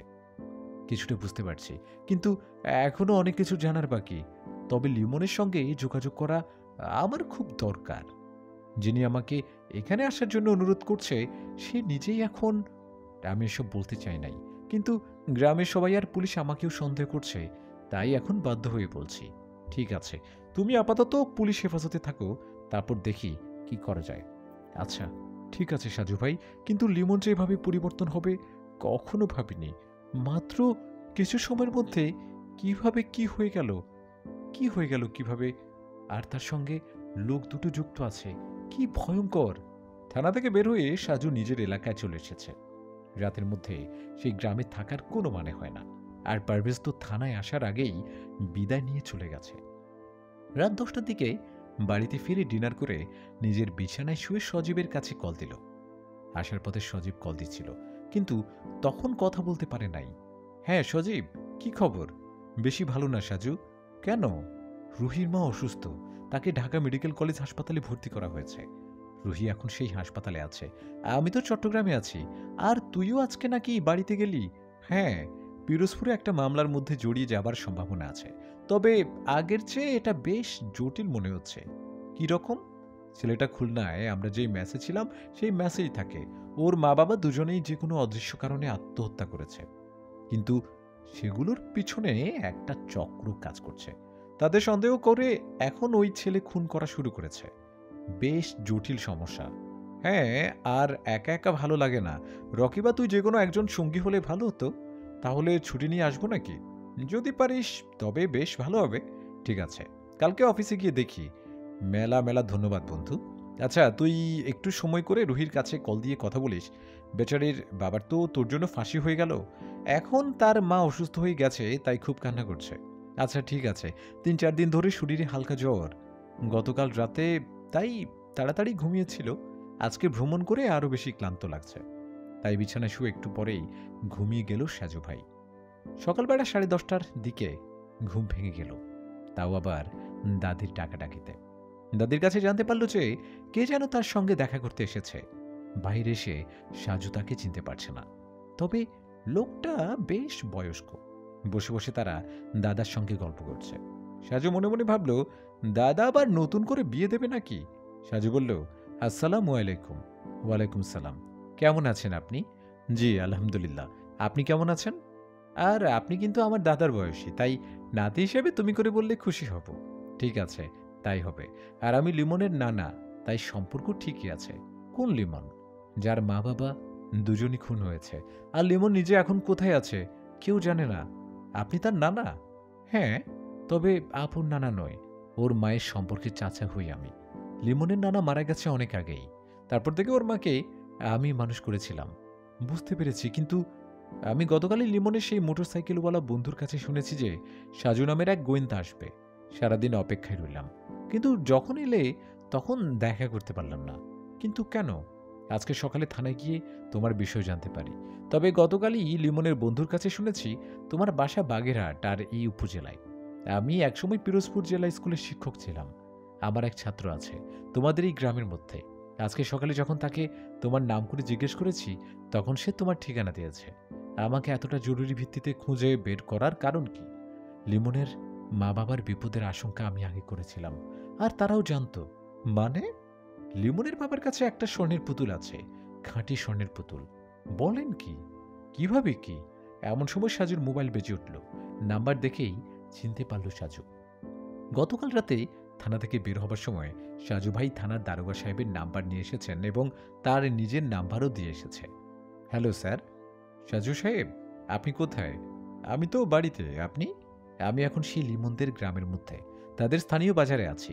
লিমন তো আজকে রাতে এই বাজারের হোটেল মালিক শাহজাহান নামের লোকটাকে খুন করেছে। কি? আর কিভাবে নিশ্চিত হলেন খুনটা যে লিমন করেছে? লাশের পাশে চিরকুট ছিল। সরি আব্বাজান। আর আপনাকে উদ্দেশ্য করে কিছু কথা লেখা। আমাকে উদ্দেশ্য করে? হ্যাঁ সাজু সাহেব। কি লেখা আছে সেখানে? লেখা আছে, সাজু ভাই, আমাকে ক্ষমা করবেন প্লিজ। আপনাকে যখন আমি ডেকেছি তখন আমি রহস্য জানতাম না, কিন্তু এখন এখন আমার চোখের সামনে সব কিছু পরিষ্কার। তাই আপনার কোনো সাহায্যের দরকার নেই। আমার মা বাবার হত্যার বিচার আমি নিজেই করব। খুব ভালো হয় যদি আপনি আর আমাদের গ্রামে না আসেন, কারণ আপনি থাকলে আমার ঝামেলা হবে। তাই আপনাকে সাবধান করে দিচ্ছি, আমার পথের মধ্যে যদি কোনো বাধা হয়ে দাঁড়ান তাহলে কিন্তু আপনাকেও বিপদে পড়তে হবে। তহিদকে মেরে ফেলা উচিত ছিল। শালাকে বন্ধু ভেবে ছেড়ে দিয়েছি, আর সে সব কিছু বলে দিয়েছে। ভেবেছিলাম যে লুকিয়ে লুকিয়ে প্রতিশোধ নিতে পারবো, কিন্তু ওর জন্য আর হলো না। তহিদকে সাবধানে থাকতে বলবেন, কারণ ওকে নিষেধ করার পরও যখন সবকিছু বলে দিয়েছে তখন কিছুটা মূল্য দিতে হবে তাকে। এই শাহজাহান কাকা আমার বাবার সঙ্গে বেইমানি করেছে। বাবার কাছ থেকে পুতুলের কথা জেনে সেটা আরেকজনকে বলে দিয়েছে, তাই একে ঘুম পাড়িয়ে দিলাম। এখনো অনেক কিছু ঘটনার বাকি আছে, তবে খেলাটা আমি খেলতে চাই। সাজু বলল, দারোগা সাহেব, আমার মনে হচ্ছে যে লিমন এগুলো করছে না। আপনি কি লিমনের বন্ধু তৌহিদকে ছেড়ে দিয়েছেন, নাকি আপনার হেফাজতে আছে? আমার কাছে আছে। তাকে আটকে রাখুন। নিশ্চয়ই তৌহিদ কোনো কিছু লুকাচ্ছে, কারণ একটা অদৃশ্য মেঘ চোখের সামনে ঘুরছে। দেখুন, সেটা হয়তো সম্ভব না। উপর মহল থেকে সকালবেলা কল এসেছে, তাই তৌহিদকে ছেড়ে দিতে হবে। মানে তৌহিদের উপরে লোক আছে? হ্যাঁ, তার এক আঙ্কেলের সঙ্গে এমপি সাহেবের খুব ভালো সম্পর্ক আছে, তাই এমপি সাহেবের সুপারিশে ছাড়তে হবে। নিশ্চয়ই কোনো ঝামেলা আছে, না হলে তো এমন ছোট্ট বিষয় নিয়ে এমপি সাহেবের মাথা ব্যথা হবার কোনো কারণ নেই। হুম। আর একটা কথা সাজু সাহেব, জি বলেন। আপনাকে আর এই মামলার বিষয়ে এদিকে আসতে হবে না। আমরা সবাই লিমনকে ধরার চেষ্টা করছি, কিন্তু কেন? এখানে কোনো রহস্য নেই। সকালবেলা আমরা অর্ডার পেয়েছি যে লিমনকে যে কোনো মূল্যে ধরে ফেলতে হবে, কারণ নিজের মা বাবার জন্য সে এখন হিংস্র মরিয়া হয়ে গেছে। সেজন্য তাকে এই মুহূর্তে থামানো দরকার। আপনি কি লিমনের বাবার কাছে একটা পুতুল ছিল সেই বিষয়ে কিছু জানেন? কিসের পুতুল? স্বর্ণের পুতুল? না, জানতাম না, কিন্তু লিমনের চিঠিতে পুতুলের কথা উল্লেখ করা হয়েছে। ঘটনা কি আমিও সঠিক জানি না, তবে সত্যি সত্যি যদি লিমনের বাবার কাছে স্বর্ণের পুতুল থাকে তাহলে সেটা তিনি কোথায় পেলেন সেটা আগে জানতে হবে আমাদের। তারপর সেই পুতুল এখন কোথায় আছে, আর তার সঙ্গে লিমনের নিজের জীবনের কোনো বিপদ আছে নাকি সেটা বের করতে হবে। কিন্তু আপনাকে তো এখন এসবের মধ্যে থেকে দূরে থাকতে বলা হয়েছে। এটা অন্যায়। আমি আমার নিজের মতো কাজ করে যাব। সেখানে বেআইনিভাবে কেউ কিছু যদি বলে তবে মানব কেন? সেটা আপনার ইচ্ছে। তবে আমাদের কাছ থেকে আপনি কোনো তথ্য বা সাহায্য পাবেন না। আপনাদের কাছ থেকে না পেতে পারি, কিন্তু যদি আপনার কাছে চাই? মানে মানে হচ্ছে সমগ্র পুলিশের সাহায্য দরকার নেই, শুধু আপনার সহযোগিতা কামনা করছি। আশা করি আপনি আমার অনুরোধ রাখবেন, কারণ আপনার মধ্যে আমি সততা দেখেছি। পুলিশের আবার সততা? আমি ব্যক্তিগতভাবে আপনার সঙ্গে যোগাযোগ রাখতে চাই এবং এই মামলার রহস্য বের করতে চাই। আমি চেষ্টা করব আপনাকে সাহায্য করতে, কিন্তু একটা পরামর্শ দেব? জি বলেন। এখানে অনেক বড় রাজনৈতিক নেতাদের দল জড়িত আছে। তারা কিন্তু যে কোনো সময় যে কোনো কিছু করতে পারে। আপনি নিজের জীবন ঝুঁকিতে না ফেললে আপনার জন্য মঙ্গল হবে। আমার কাজে এসব নিয়ে থাকা, নিজের জীবন নিয়ে মায়া করে বেঁচে থাকার চেয়ে স্বাধীনভাবে কোনো কিছু লড়াই করে বাঁচার মধ্যে আনন্দ আছে। বুঝতে পারছি সাজু সাহেব। আচ্ছা, বাদ দেন তো এসব কথা। আপনার যখন যা দরকার সবকিছু আমাকে বলবেন। আমি আপনাকে সাহায্য করতে আপ্রাণ চেষ্টা করব। অনেক অনেক ধন্যবাদ স্যার। মোবাইলে কথা বলা শেষ করে সাজু ভাই আবার বুড়ো লোকটার দিকে তাকিয়ে বলল, লিমন তো আরেকটা খুন করেছে, বাজারের সেই শাহজাহান নামের লোকটাকে। বলো কি? দারোগা সাহেব তো সেটাই বলেন, কিন্তু লিমন এটা করে ভুল করছে, কারণ সে যেহেতু মা বাবার খুনের জন্য দায়ী লোকদের চিনতে পেরেছে, তখন তার উচিত ছিল আইনের আশ্রয় নেয়া। আমিও বুঝতে পারছি না, আপনি কি আমাকে সেই পুতুলের রহস্যের কি কি কারণ আছে সেটা বলবেন? সেটা বলার জন্য আমি এসেছি। একটু তাড়াতাড়ি বলবেন প্লিজ। আমি খুব অসুস্থ, আমার বসতে কষ্ট হচ্ছে। ঠিক আছে, সংক্ষিপ্ত করে বলি। মাসখানেক হবে লিমনের বাবা সুন্দরবন গিয়েছিল খাঁটি মধুর জন্য। সেখানে যারা সচরাচর জঙ্গল থেকে মধু সংগ্রহ করে তাদের কাছ থেকে খাঁটি মধু কেনার জন্য গেল। একটা লোকের সঙ্গে আমাদের পিরোজপুরে পরিচয় হয়েছে তার। তিনি এখানে মধু বিক্রি করতে এসেছিলেন, কিন্তু মধু বিক্রি যখন শেষ, ঠিক সেই সময় তার সঙ্গে দেখা হয়েছে লিমনের বাবার। তারপর সেই লোকটা বলেন যে তার বাড়িতে গেলে বা কিছুদিন পরে সে আবার মধু নিয়ে আসবে। লিমনের বাবা তখন তার ফোন নাম্বার রেখে দিয়েছিল এবং নিজেই সশরীরে গিয়ে মধু আনবে সেটাও জানিয়ে দিল। তারপর যখন সেই লোকটার বাড়িতে গেল, তখন সেই লোকটার বাচ্চা মেয়েটির হাতে একটা পুতুল দেখতে পায়। ফাজদামো করে সে ওই বাচ্চার হাত দিয়ে পুতুলটা নিয়েছিল, কিন্তু সেটা ধরার পরে হাতের অনুভবে কেমন খটকা লাগলো। লিমনের বাবা একসময় স্বর্ণের কারিগর ছিল, জানো তো তুমি? না, জানতাম না। প্রায় 15 বছর সে কারিগর ছিল, তাই সেই স্বর্ণের পুতুল ধরে কেমন যেন অনুভূত হচ্ছে। সে তখন ওই লোকটার কাছে জিজ্ঞেস করে পুতুলটা কোথায় পেয়েছে তারা। লোকটা বলে যে তিনি নাকি জঙ্গলের মধ্যে পেয়েছেন, তারপর লুঙ্গির ভাঁজে নিয়ে এসে মেয়েকে দিয়েছেন। তখন সেই লোকটাকে বলে লিমনের বাবা পুতুলটা নিজের সঙ্গে করে নিয়ে আসে। তারপর পিরোজপুরে সে নিজের পরিচিত পুরনো এক বন্ধুর কাছে গিয়ে সেটা পরীক্ষা করে, আর সেটাই ছিল তার চরম একটা ভুল। চরম ভুল কেন? কারণ সে যেহেতু কারিগর ছিল, তাই চাইলেই নিজের ঘরে বসে পরীক্ষা করতে পারত, কিন্তু যখন প্রমাণিত হয়েছে যে ওটা খাঁটি স্বর্ণ, তখন তার সেই স্বর্ণকার বন্ধুর মনে শয়তানি আরম্ভ হয়ে গেল। কি রকম? এত বড় একটা স্বর্ণের পুতুল দেখে যে কেউ তো লোভে পড়তে পারে, স্বাভাবিক। তারপর লিমনের বাবা তখন তার বন্ধুর কাছে সেই মধু বিক্রেতার কথা বলে দেয়। এটা ছিল দ্বিতীয় ভুল, কিন্তু বিশ্বস্ত বন্ধু তাই বলতে দ্বিধা করে নাই। সেই বন্ধু তখন পরদিনই মধু বিক্রেতার কাছে চলে গেল, কারণ যেখানে ওটা পাওয়া গেছে সেখানে গিয়ে আরও সন্ধান করার জন্য। তারপর মধু বিক্রেতা তখন কৌতূহলী হয়ে গেল আর বারবার কাহিনী জানতে চাইল। তখন তিনি সেই পুতুলটা যে স্বর্ণের পুতুল সেটা তাকে বলে দেয়। হায় আল্লাহ! তখন মধু বিক্রেতা চলে এলো লিমনদের গ্রামের বাড়িতে এবং খুঁজে বের করলো তাদের বাড়ি, কিন্তু লিমনের বাবা পুতুলের কথা অস্বীকার করেন এবং তাকে চলে যেতে বলে। তখন লোকটা গিয়ে সরাসরি চেয়ারম্যান সাহেবের কাছে সবকিছু খুলে বলে। এবার আরেক লোভীর জিহ্বা চকচক করা শুরু করেছে। তিনি তখন লিমনের বাবাকে বাজারে ডেকে পাঠালেন এবং এই খুন হওয়া শাহজাহান ব্যাপারীর হোটেলে বসে সবকিছু তাকে জিজ্ঞেস করে। আস্তে আস্তে কথাটা ছড়িয়ে গেল দু একজন বড় বড় মানুষের কাছে, আর তারা ভিন্ন ভিন্ন সময়ে রাতের আঁধারে দেখা করতে আসত। কেউ কেউ হুমকি দিত, আবার কেউ বা ছলে বলে কৌশলে কথা বের করতে চাইতেন। এসব নিয়ে তিনি টেনশন করতেন। হ্যাঁ, একদিন আমার কাছে গিয়ে বিস্তারিত সব খুলে বলে, আর পুতুলটা আমাকে দেখায়। তখন সে বলেছিল তার বিপদের কথা, তাকে যে কোনো মুহূর্তে কিছু করে ফেলতে পারে সেই কথা। তাহলে তো লিমনের বাবাও লোভী মানুষ, কারণ তিনি এটা একা একা হজম করতে চায়। হ্যাঁ ঠিক, আমি তাকে সেটাই বোঝাতে চেষ্টা করছি, কিন্তু সে আমাকে ভুল বুঝে চলে আসে। তারপর এর মাত্র 3 দিনের মাথায় এমন একটা মর্মান্তিক ঘটনা ঘটে গেল। সেই পুতুল কোথায় কেউ জানে? এখন পর্যন্ত না। লিমনের বাবা সেটা নিজে মনে হয় লুকিয়ে রেখেছে। এই সমস্ত ঘটনা পুলিশের কাছে না বলে কেন আমাকে বলতে এসেছেন জানতে পারি? পুলিশের উপর বিশ্বাস নেই। আর তোমার বিষয়ে যখন জানলাম যে তুমি মোটামুটি বড়লোক বাবার সন্তান, তোমার বাবা লন্ডনে থাকে, আর তাছাড়া তুমি গোয়েন্দা, তাই বলতে ইচ্ছে করছিল হয়তো সেই খুনের রহস্য উন্মোচন করতে পারবে। তার তোমাকে সেই পুতুলের রহস্য নিয়েই এগোতে হবে। সেটাই তো বুঝতে পারছি না। আমি এখন আসি। বেলা প্রায় দুপুর পেরিয়ে গেল। না না, দুপুরে খাওয়া দাওয়া করে যান। না, আমি চলে যাব, কিন্তু অবশ্যই আবারও তোমার সঙ্গে দেখা হবে। ঠিক আছে।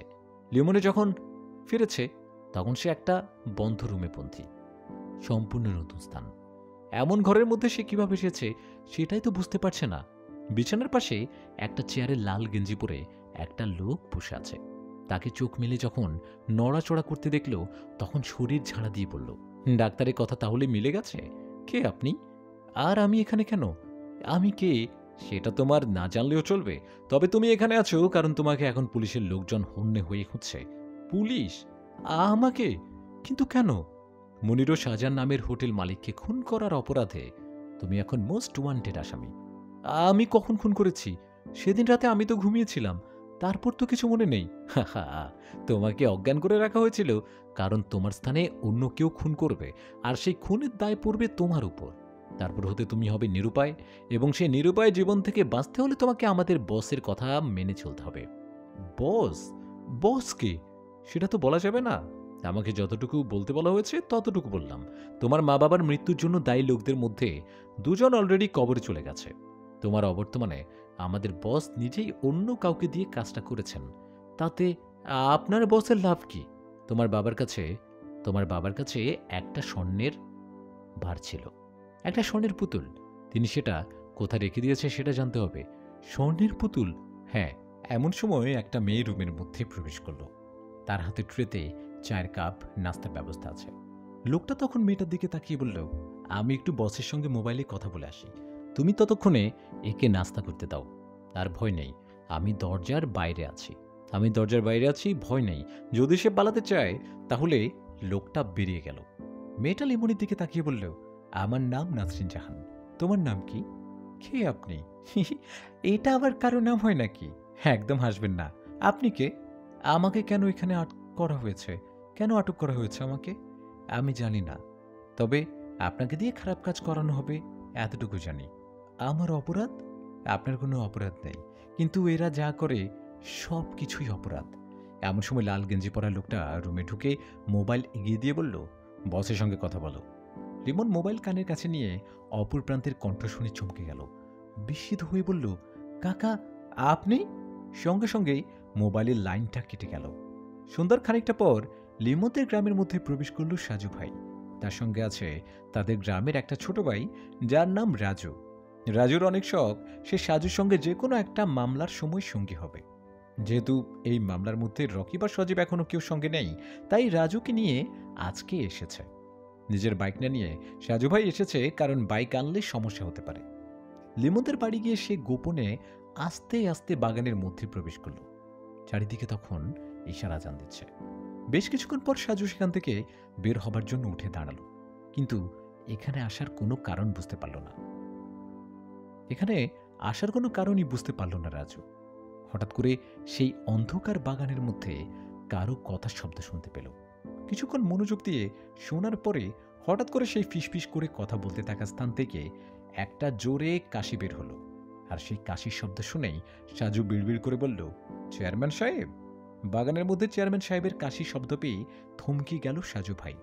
যদিও সে এখানে একটা আশঙ্কা নিয়ে এসেছে, কিন্তু চেয়ারম্যান যে নিজে উপস্থিত হবে সেটা বুঝতে পারে নাই। তবে নিজেকে কিছুটা ভাবনার মধ্যে নিয়ে গেল, কারণ সে চেয়ারম্যান সাহেবের সঙ্গে মাত্র একবারই দেখা করেছে। আর তখনই এই চেয়ারম্যানের কাশি শব্দ মগজে গেঁথে গেছে, কারণ সেদিন এই কাশিটা খুব বিরক্ত লাগছিল। একটু পরে চেয়ারম্যান সাহেব বাগান থেকে বের হয়ে গেল। সাজু ভাই ও রাজু দুজনেই আস্তে আস্তে বের হলো। এই মুহূর্তে মুখোমুখি হওয়া যাবে না। মনের সকল প্রশ্ন চেপে রেখে অনুসন্ধান করতে হবে গভীরভাবে।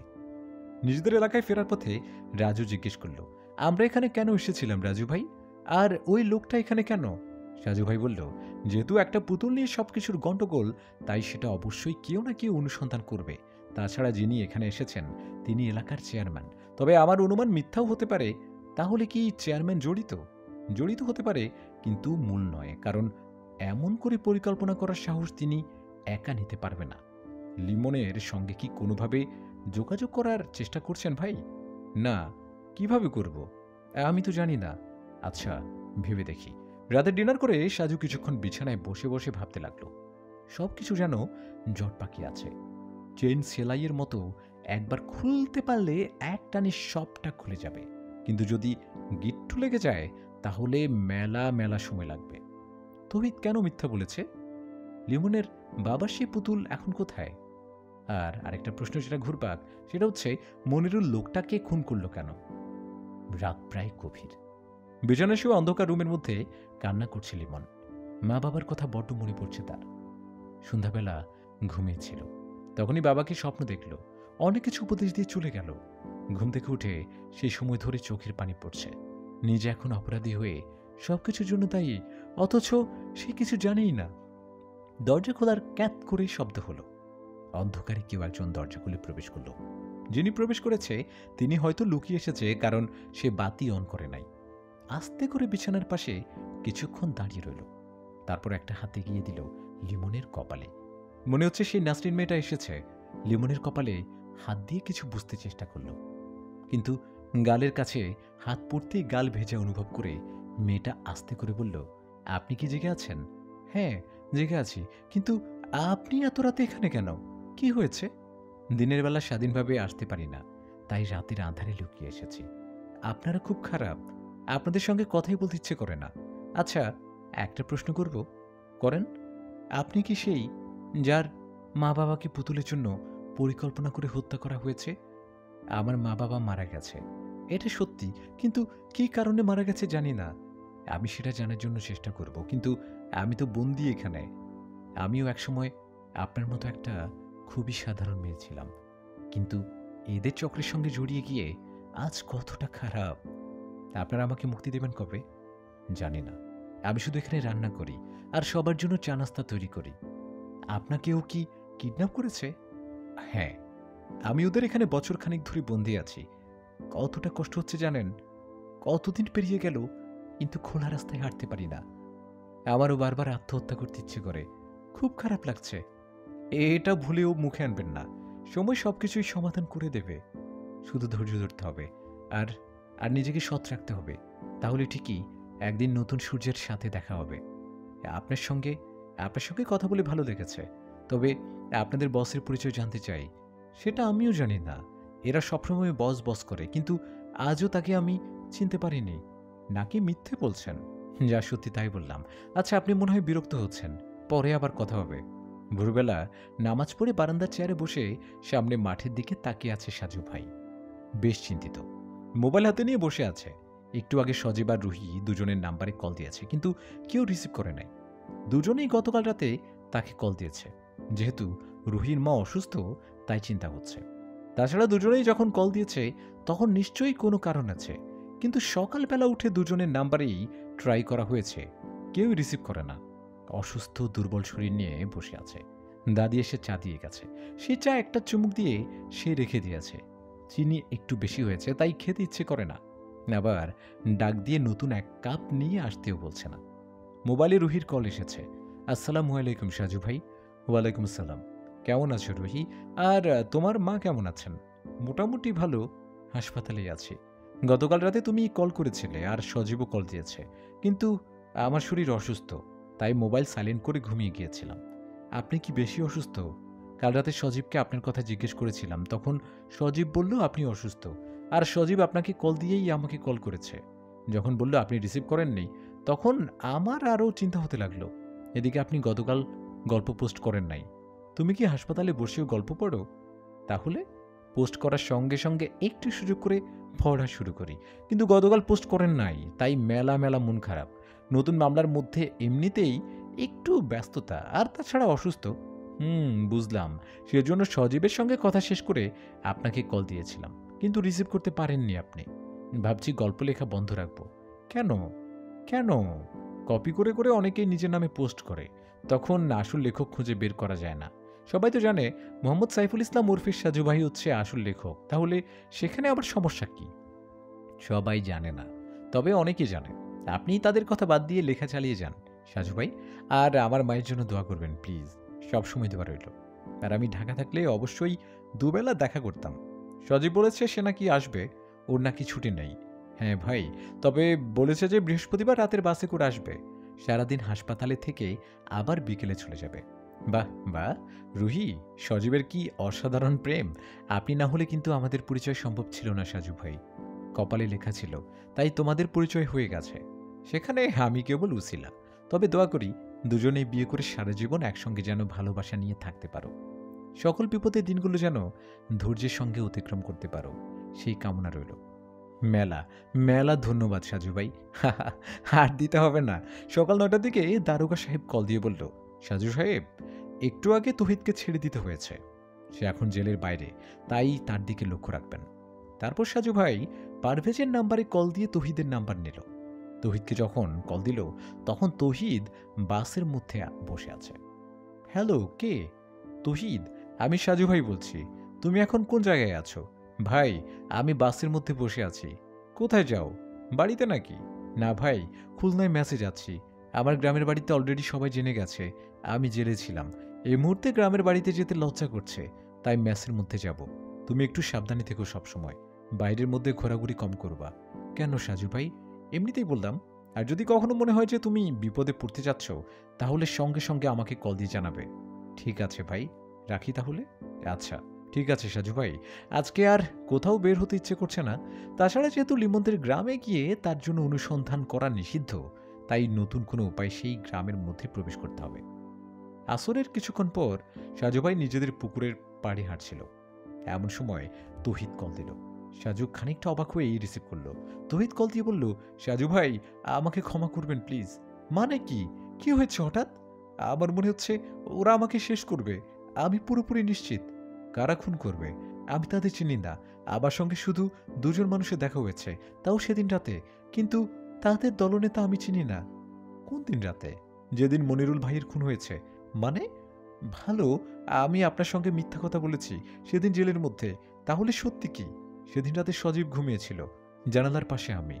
দুপুরবেলা পুকুরে জাল ফেলে মাছ ধরা হয়েছে, আর সেই মাছ ছাড়ানো হয়েছে এখানে। তাই কাদা আর পানি এখনো খানিকটা জমেছিল। সেই কাদার পিছল পানিতে পা পিছলে পড়ে গেল সাজু ভাই। হাত থেকে মোবাইল ছিটকে পড়ল পুকুরের মধ্যে। সোজা হয়ে দাঁড়িয়ে আফসোস করতে লাগলো, হে বছরই বৈশাখ মাসে পুকুরের সকল পানি সেচে নতুন করে কাটানো হয়েছে। অনেক গভীরতা এখন, তাই সেখানে মোবাইল কতটা গভীরে গেছে আর কোথায় গেছে তহিদের কাছে গুরুত্বপূর্ণ কথা আর শোনা হলো না সাজু ভাইয়ের। দাদাকে বলে দুজন লোক এনে তাড়াতাড়ি করে পুকুরে নামানো হলো। তারা প্রায় ঘণ্টাখানেক ধরে নাকানি চুবানি খেয়েও উদ্ধার করতে পারল না। মাগরিবের আজান দিচ্ছে চারিদিকে। হতাশ হয়ে সাজু ভাই বাড়ির মধ্যে প্রবেশ করল। রাত 10:30। রুমের দরজা বন্ধ করে বিছানায় শুয়ে আছে তৌহিদ। ভয়ে আতঙ্কে তার মুখের অবস্থা একদম খারাপ। এমন সময় দরজা ধাক্কার শব্দ শুনে সে বলল, কে ওখানে? আমি লিমন। দরজা খোলো তৌহিদ। তৌহিদ বিব্রত হয়ে গেল, কিন্তু বারবার দরজা ধাক্কায় সে দরজা খুলে দেখে সত্যি সত্যি সেখানে লিমন দাঁড়িয়ে আছে। কি রে তুই? ভালো আছো বন্ধু? তোকে আমরা কত খুঁজেছি তুই জানো? কেমন আছো তৌহিদ? ভালো না বন্ধু, খুব খারাপ। কেন তৌহিদ? বিশ্বাসঘাতকতা যারা করে তারা তো খারাপ থাকার কথা নয়। তৌহিদ দেখল লিমন ততক্ষণে দরজা বন্ধ করে দিয়েছে। সে ভাবছে চিৎকার করবে, কিন্তু লিমন ততক্ষণে তাদের রুমে তার নিজের সাউন্ড বক্স অন করে ফুল ভলিউম বাড়িয়ে দিল। এত রাতে এখন মেসের অন্যরা কি মনে করবে তাতে লিমনের কিছু যায় আসে না। তৌহিদ বলল, তুই কি বলছিস এসব? দেখ তৌহিদ, পৃথিবীর ইতিহাসে মীর জাফর হচ্ছে বিশ্বাসঘাতক হিসেবে অধিক পরিচিত, কিন্তু সেই বিশ্বাসঘাতক মীর জাফরকে কিন্তু ইংরেজরা আবার হত্যা করেছে। তাদের উদ্দেশ্য সফল করার জন্য তারা তাকে ব্যবহার করেছে। কাজ শেষ করে কিন্তু তাকেও সরিয়ে দিয়েছে। তোকেও যারা ব্যবহার করেছে তারা আবার আমাকেই এখন তোকে খুন করতে পাঠিয়েছে। তুই আমার অনেক ভালো বন্ধু, কিন্তু তবু হাসতে হাসতে তোকে এখন খুন করব। রুমের মধ্যে চারিদিকে কাঁপিয়ে বক্সে ডিজে গান হচ্ছে। তহিদ পিছনে সরতে গিয়ে খাটের সঙ্গে ধাক্কা খেয়ে বসে পড়ল। লিমনের হাতে এতক্ষণ যে লাঠির মতো ছিল সেটা কাভার খুলে সে একটা চকচকে ছুরি বের করল। মুহূর্তের মধ্যে তহিদ বিছানা থেকে উঠে তাকে আঘাত করতে যাবে, তার আগেই লিমন বাম হাত দিয়ে ধাক্কা দিয়ে ডান হাতে ছুরি পেটে চালান করে দিল। আহত তহিদ বিছানায় শুয়ে এখন কাতরাতে লাগলো, আর তার মুখ চেপে ধরে গলা কাটায় ব্যস্ত রইল লিমন। তহিদের লাশটা ভালো করে বিছানায় শুইয়ে দিয়ে একটা কাঁথা দিয়ে ভালো করেই মুড়িয়ে দিল। দেখলে মনে হয় যেন কেউ ঘুমিয়ে আছে। তারপর নিজের রক্তমাখা গেঞ্জি খুলে আরেকটা গেঞ্জি পরেই গান বন্ধ করল। তহিদের মোবাইল বের করে সাজুর নাম্বারে কল দিল লিমন, কিন্তু নাম্বার তো বন্ধ, কারণ পুকুরে মোবাইল পড়ে গেছে তা তো কেউ জানে না। দরজা খুলে দেখে মেসের দুজন সদস্য দাঁড়িয়ে আছে, মাহিম ও তমাল। তমাল বলল, কি রে লিমন তুই? হ্যাঁ আসলাম মাত্র, কিন্তু তহিদের তো অনেক জ্বর এসেছে। তোরা থাক, আমি ডাক্তার নিয়ে আসি। সন্ধ্যাবেলা দেখেছি মন খারাপ করে বসে আছে, তখনই বুঝেছি শরীর অসুস্থ। তোরা একটু থাক, আমি ডাক্তারের কাছে গিয়ে দেখি কি করা যায়। আচ্ছা ঠিক আছে। লিমন চলে গেল। ওরা দুজন রুমে প্রবেশ করে দাঁড়িয়ে রইল। একটু পরেই খাটের পাশে রক্তমাখা গেঞ্জি ও ছুরি দেখেই দুজনেই আতকে উঠছে। মাহিম ভয়ে ভয়ে তহিদের শরীর থেকে কাঁথা সরিয়ে দুজনেই চিৎকার করে ওঠে। গলাও পেটে ছুরিকাঘাত করে নির্মমভাবে হত্যা করা তহিদের লাশটা পড়ে আছে। মাহিম দ্রুত রুম থেকে বের হয়ে রাস্তায় এসে দেখে সমস্ত রাস্তা ফাঁকা, কোথাও কেউ নেই। তহিদকে খুন করে লিমন পালিয়ে গেছে, এটা ছড়িয়ে গেছে মুহূর্তেই। থানায় খবর দেওয়া হয়েছে।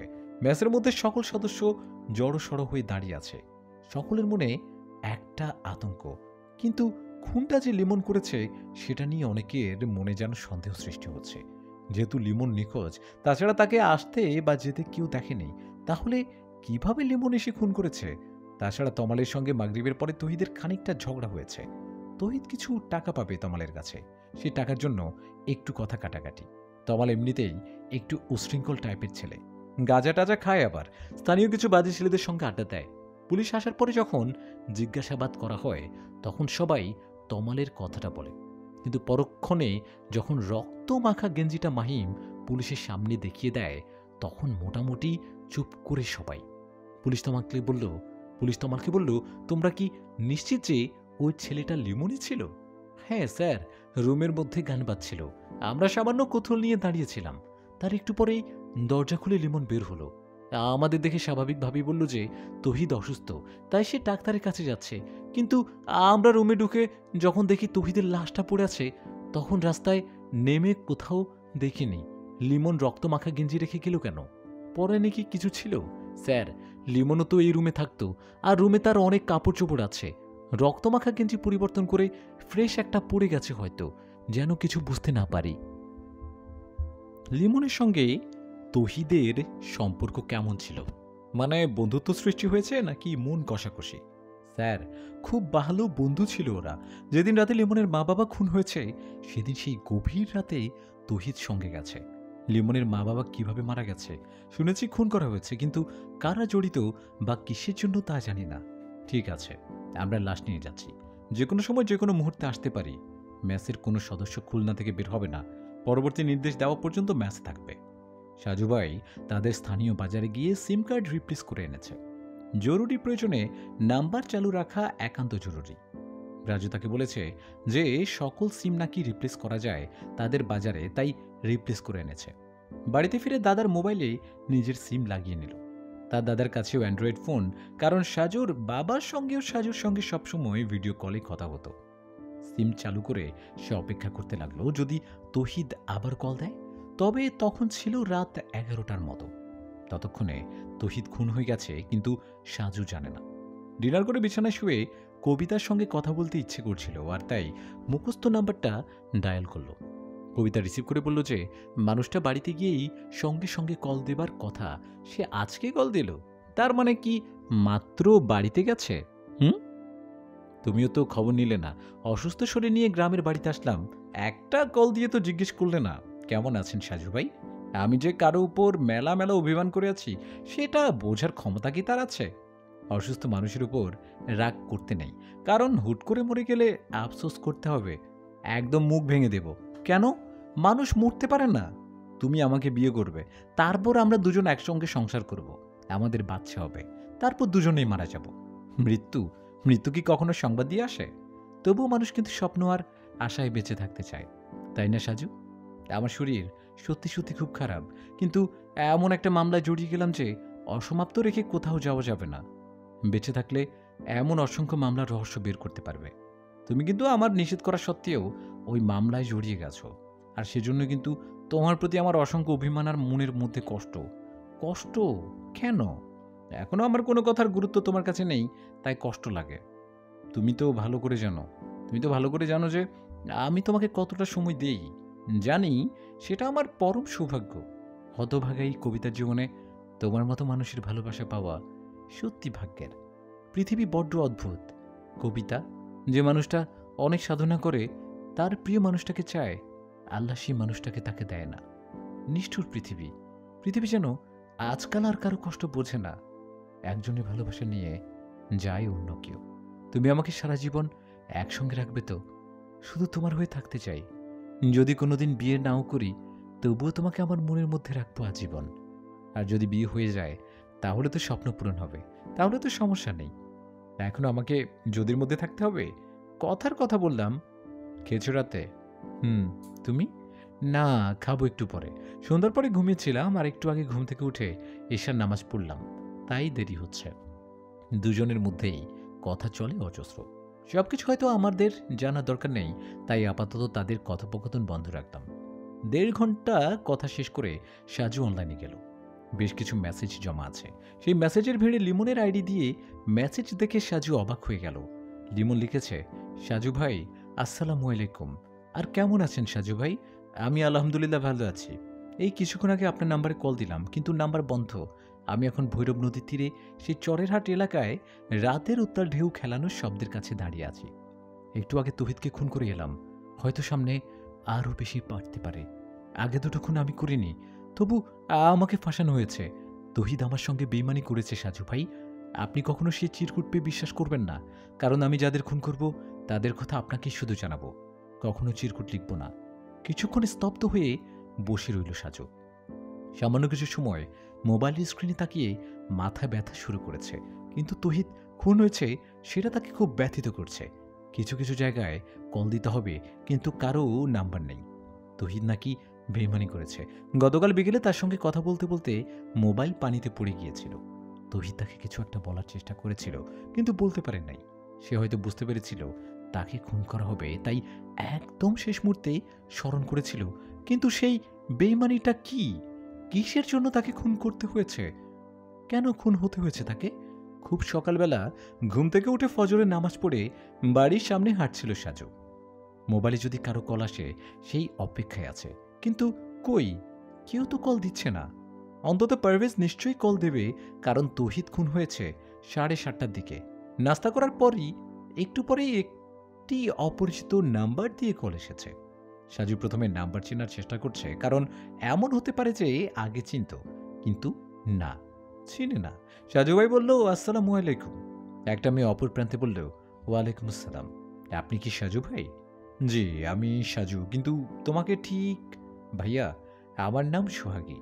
আমাকে আপনি চিনবেন না, তবে আমি আপনাকে কিছুটা চিনি। ও আচ্ছা, সাজু ভাই, আমি একটা জরুরি কথা বলতে কল করেছি আপনার কাছে। হ্যাঁ, বলো। আপনি লিমনকে তো চিনেন, কিছুদিন আগে যার মা বাবা খুন হয়েছে, আর সে নিজেও এখন খুন করে পলাতক। হ্যাঁ চিনি, কিন্তু আমি লিমনের গার্লফ্রেন্ড। আমরা দুজনেই দুজনকে পছন্দ করি। লিমনের মা বাবা আমার আর ওর সম্পর্ক জানতেন। আচ্ছা, আপনি কি আমাদের গ্রামে আজকে আসতে পারবেন? একটু জরুরি কাজ আছে। কি কাজ? আপনাকে একটা জিনিস দিতে চাই, যেটা নিয়ে খুব টেনশনে আছি আমি। কি জিনিস? একটা স্বর্ণের পুতুল। লিমনের বাবা আমাকে দিয়েছিল খুন হবার 2 দিন আগে। কি? সেই পুতুল তোমার কাছে? হ্যাঁ ভাই, পৃথিবীতে আমি ছাড়া কেউ জানে না। লিমনের বাবা জানতো, কিন্তু তিনি তো পৃথিবীতে নেই এখন। সেটা তুমি আমার কাছে দেবে? হ্যাঁ, কারণ এটার জন্য খুব সমস্যা হচ্ছে। ঠিক আছে, আমি আজকের মধ্যে তোমার সঙ্গে দেখা করতে আসবো। অনেক অনেক ধন্যবাদ সাজু ভাই। কল কেটে দিয়ে সাজু গভীর চিন্তার মধ্যে ডুবে যাচ্ছে। সোহাগী নামের মেয়েটা সত্যি বলছে, নাকি তাকে ফাঁসানোর জন্য কেউ কিছু প্ল্যান করছে? খুব ব্যস্ত। তবুও আপনাদের সারাও আগ্রহের জন্য কাজ শেষ করে বিশ্রাম বাদ দিয়ে গল্পটা লিখলাম। আশা করি সবাই আগের মতো লাইক কমেন্ট করে নিজেদের অনুভূতি প্রকাশ করবেন। না হলে কিন্তু সাজু ভাই মেলা মেলা রাগ করব। চায়ের কাপ হাতে নিয়ে দাঁড়িয়ে আছে লিমন। তার পেছনে দাঁড়িয়ে রাগান্বিত হয়ে নানা ধরনের প্রশ্ন করে যাচ্ছে নাসরিন। লিমন সবগুলো প্রশ্নের উত্তর না দিয়ে এড়িয়ে যাবার চেষ্টা করছে, কিন্তু নাসরিন তাকে কথা বলে যাচ্ছে। কি হলো, চুপ করে আছো কেন? তোমাকে কিন্তু আমি ভালো ভেবেছিলাম, কিন্তু তুমিও ওদের কথা মতো খুন করতে গেলে? যথেষ্ট কারণ আছে। আমি লিমন কারণ ছাড়া কোনো কিছু করি না। কি কারণ জানতে পারি? ওর জন্যই আজকে আমি অপরাধী। সেদিন সেই রাতে তহিদ যদি এদের সাহায্য না করতো, তবে তো এভাবে আমি ফেসে যেতাম না। টাকার লোভ সবারই থাকে। তোমার বন্ধু ভুল করেছে, কিন্তু তুমি মূল খুনিদের না মেরে তাদের সঙ্গে হাত মিলিয়ে নিজের বন্ধু খুন করলে।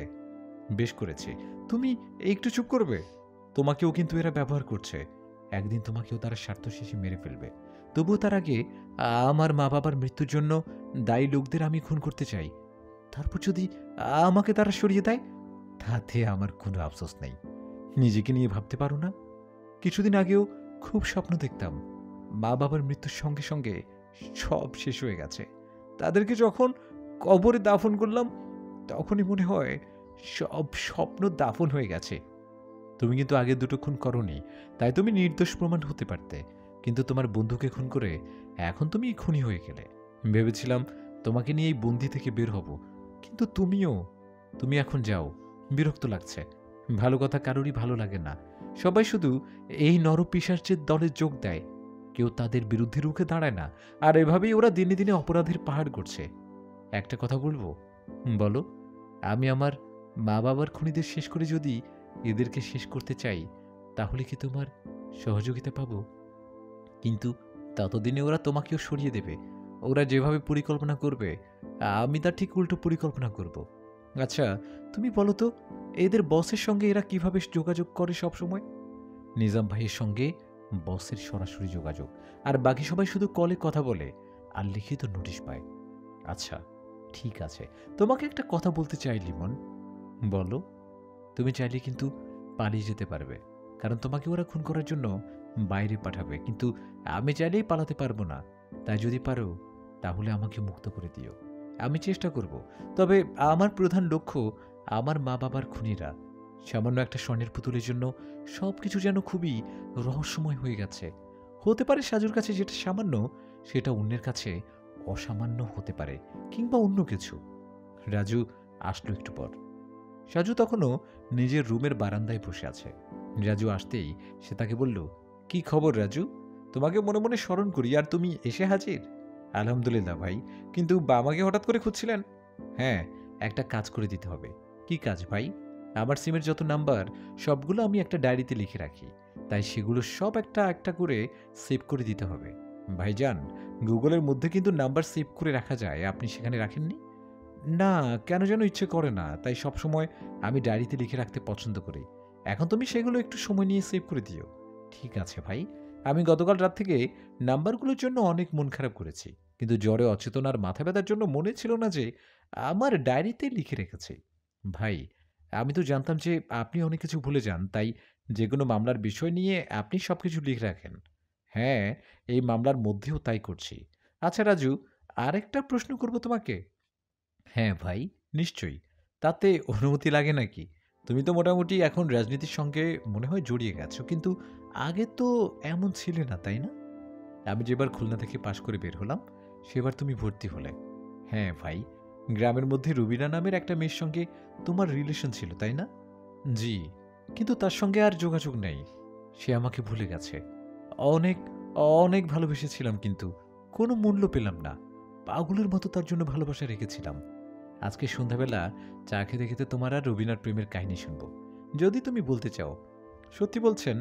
আচ্ছা ভাই, আপনি কি আমার বাস্তবতাটা আপনার লেখার মধ্যে তুলে ধরবেন? আগে শুনি, তারপর দেখি। ঠিক আছে ভাই। পিরোজপুরের পুরাতন বাস স্ট্যান্ড থেকে রিক্সা নিয়ে বলেশ্বর সেতুর দিকে এগিয়ে যাচ্ছে সাজু ভাই। রাজুকে সঙ্গে আনা হয়নি, কেন যেন মনে হয়েছে তাকে বা আনার দরকার নেই। কারণ পুতুলটা যে সাজুর কাছে থাকবে সেটা যেন সোহাগী নামে সে মেয়ে, আর সে জানে যদি তৃতীয় কানে পৌঁছে যায় তাহলে সমস্যা হতে পারে। তাই একাই এসেছে সাজু ভাই। নিজের বাইকটা বাস স্ট্যান্ডে রেখে এসেছে, কারণ কেউ যদি ফলো করে তবে যেন কিছু বাহানা করা যায়।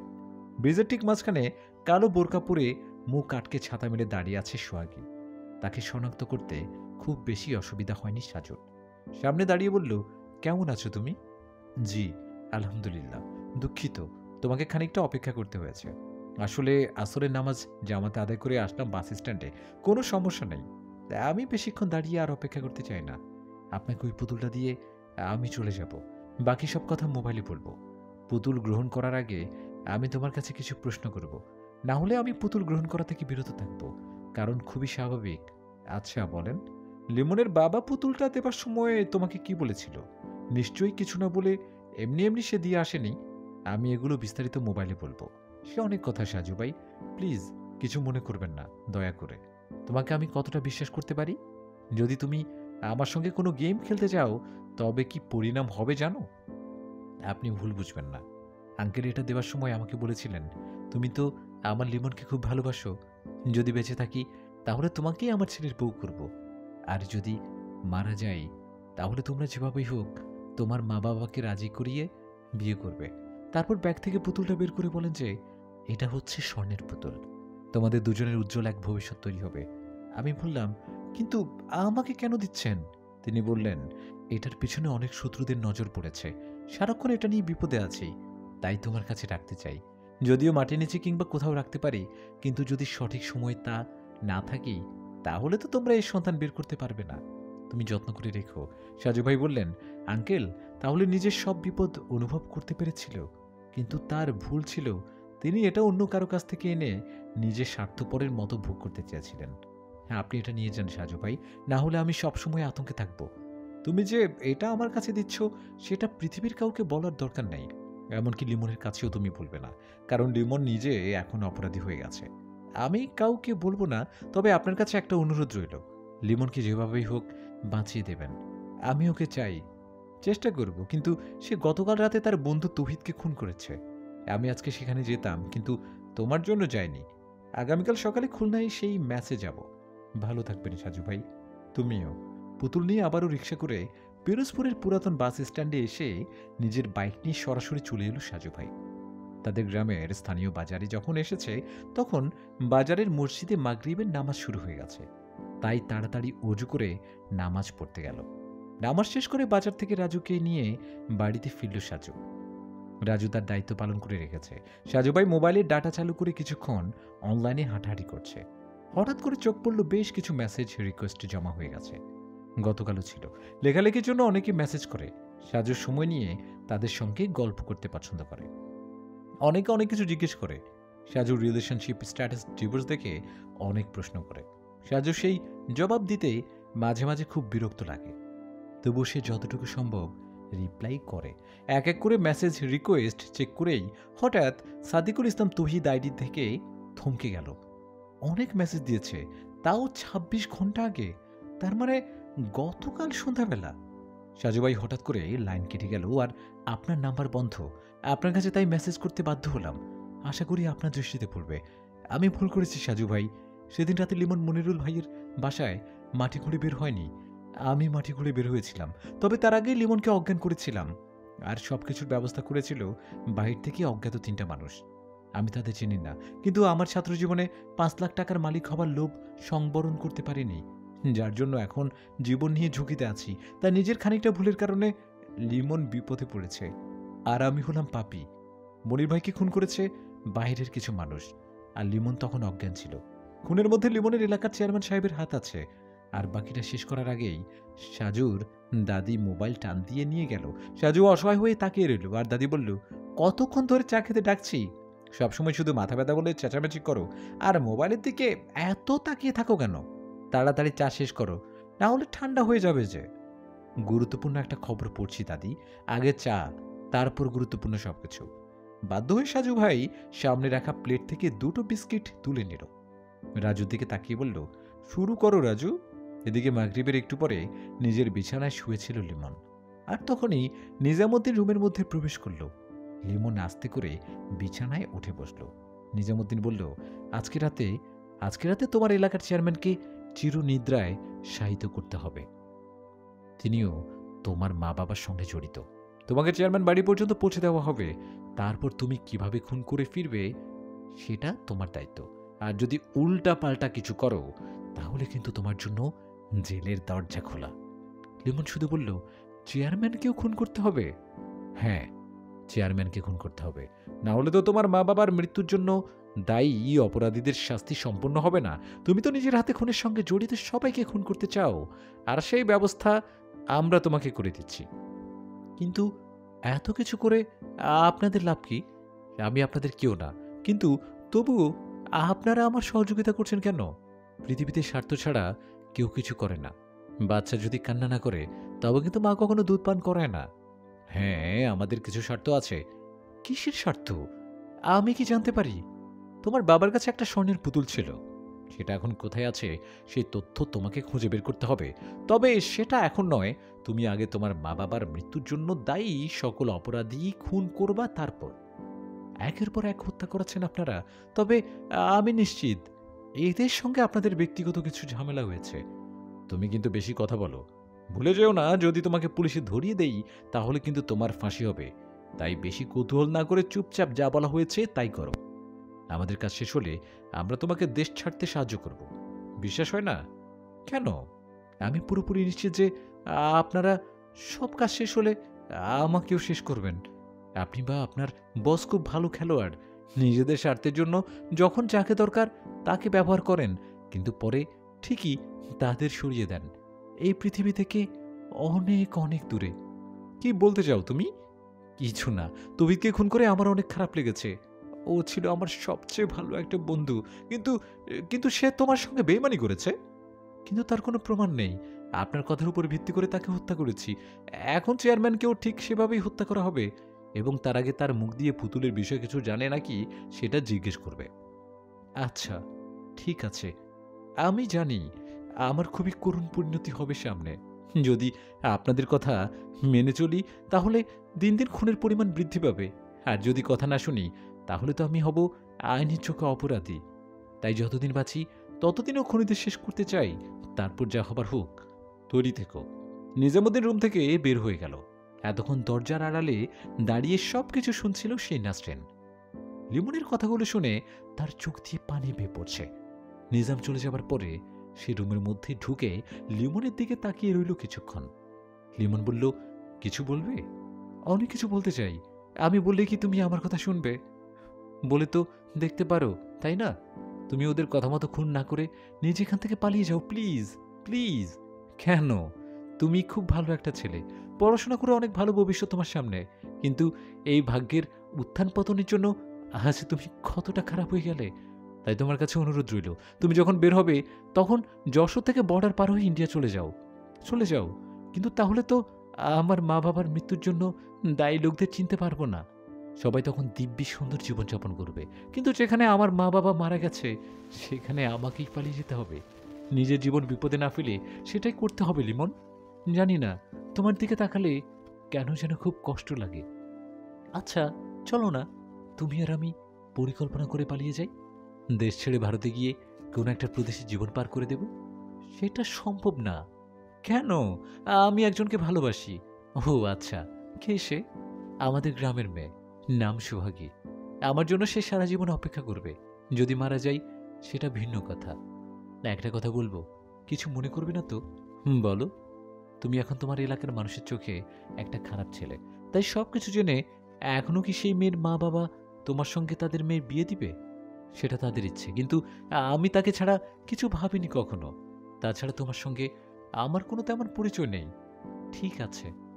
চা নাস্তা শেষ করে সাজু ভাই তৈদের বাকিটা মেসেজ পড়ল, আর চেয়ারম্যান সাহেব পরবর্তী টার্গেট সেটা মোটামুটি করে পরিষ্কার বুঝতে পারা গেল। কিন্তু এই রাতে আধারে এখনই সে ওই গ্রামের মধ্যে যাবে? শরীর অসুস্থ, কিন্তু তবুও গিয়ে যদি চেয়ারম্যানকে বাঁচানো যায় তাহলে তো খুব ভালো হতো। দারোগা সাহেবের কাছে কল দিয়ে তাকে গ্রামের মধ্যে আসতে বলে সাজু ভাই নিজের বাইক নিয়ে বেরিয়ে গেল। রাজুকে সঙ্গে নিয়ে এসেছে কারণ সঙ্গী হিসেবে কাউকে ভীষণ দরকার। লিমন যখন তাদের গ্রামের মধ্যে প্রবেশ করলেও তখন রাত 10:30টার বেশি।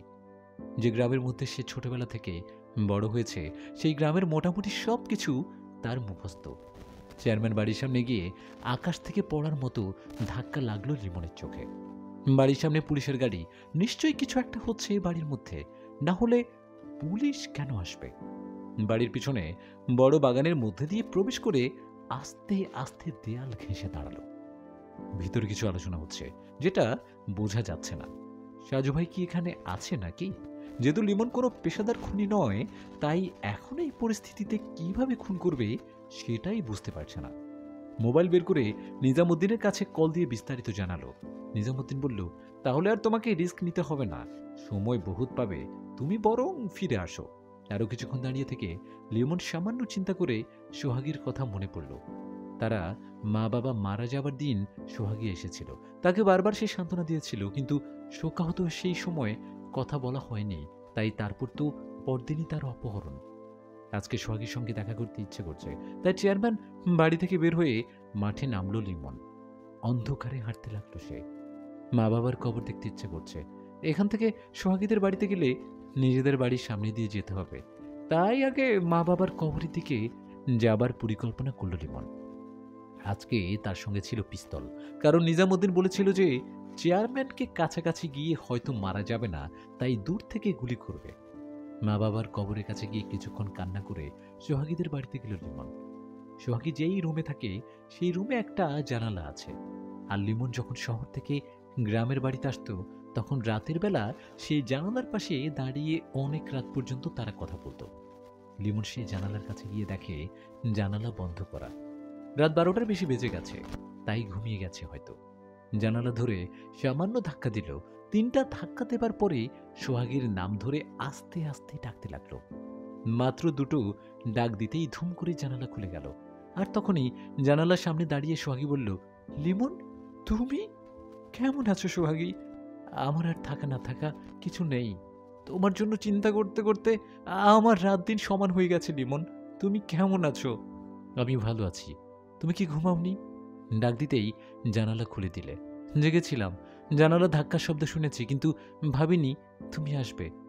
তারপর যখন ডাকলে তখন বুঝতে পারছি এটা আমার লিমন। তোমার মা বাবা আমার বিষয়ে কিছু বলে না? খুব খারাপ খারাপ কথা বলে জানো। আমার সামনে যখন বলে তখন খুব কান্না আসে। আমি তোমার কোনো বদনাম শুনতে পারি না, কিন্তু সত্যি তো মানতে হবে। বাবা বলেছে তোমাকে ভুলে যেতে হবে। তাহলে ভুলে যাও। মরে যাব, তবুও পারবো না।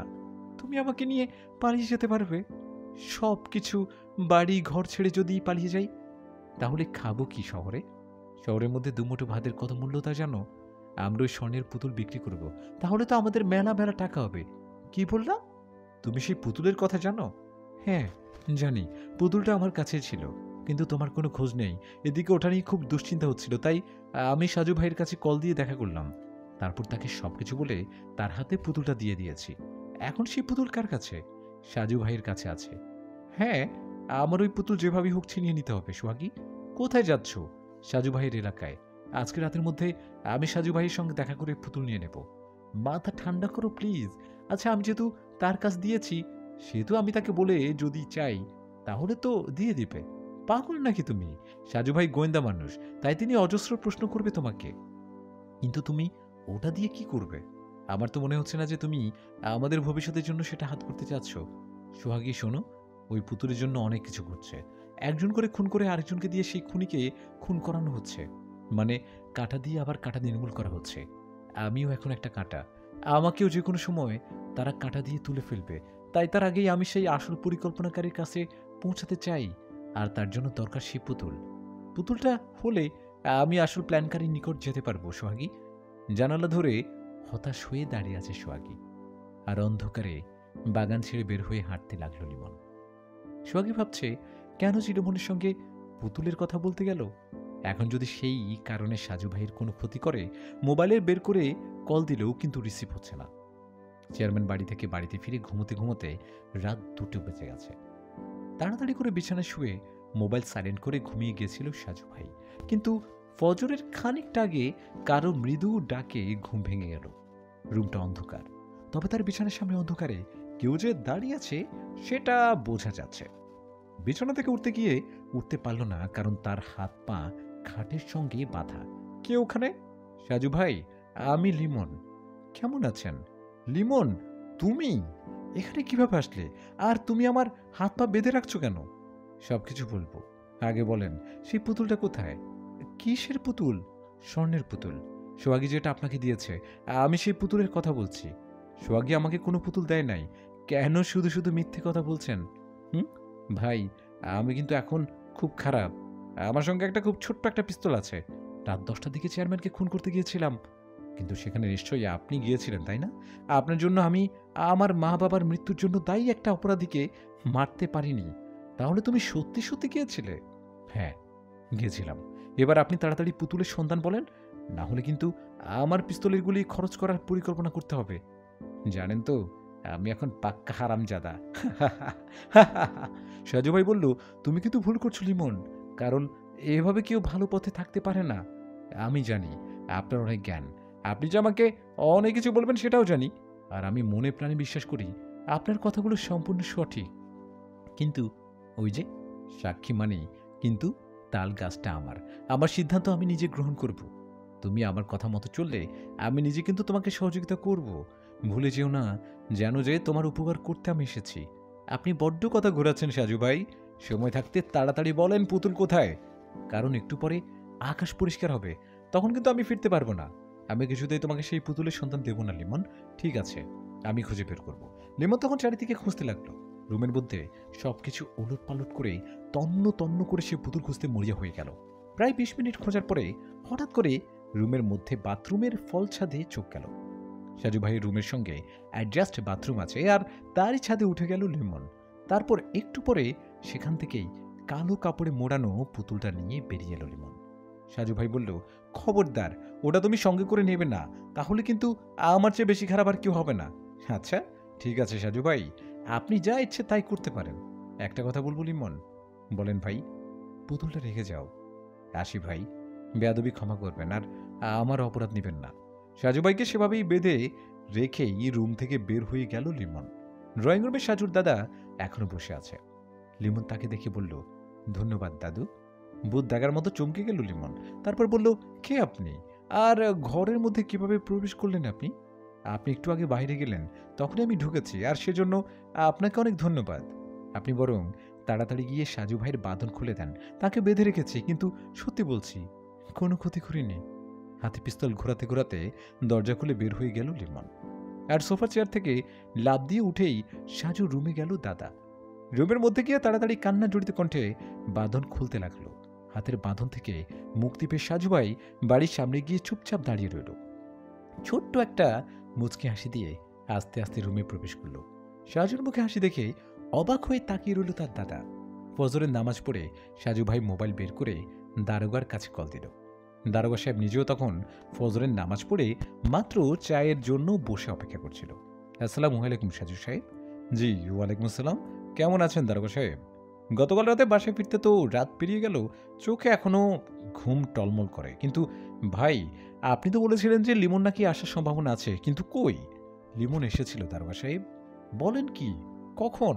আর চেয়ারম্যান এখন ঠিক আছে তো? হ্যাঁ, কারণ লিমন চেয়ারম্যান বাড়িতে যায়নি। সে আমাদের উপস্থিতি জানতে পেরেছে, তাই সেখানে গিয়ে নিজের বিপদ ডাকে নেয়। যাক, আলহামদুলিল্লাহ। পুতুলটা আমি রক্ষা করতে পারি নাই দারোগা সাহেব। আমি ব্যর্থ হয়েছি। কিসের পুতুল? সেই স্বর্ণের পুতুল নাকি? হ্যাঁ দারোগা সাহেব, লিমনের বাবা সেই পুতুল মৃত্যুর দুদিন আগে লিমনের গার্লফ্রেন্ড সোহাগীর কাছে দিয়ে গিয়েছিল। সোহাগী সেদিন আমাকে সেই পুতুল দিয়েছিল।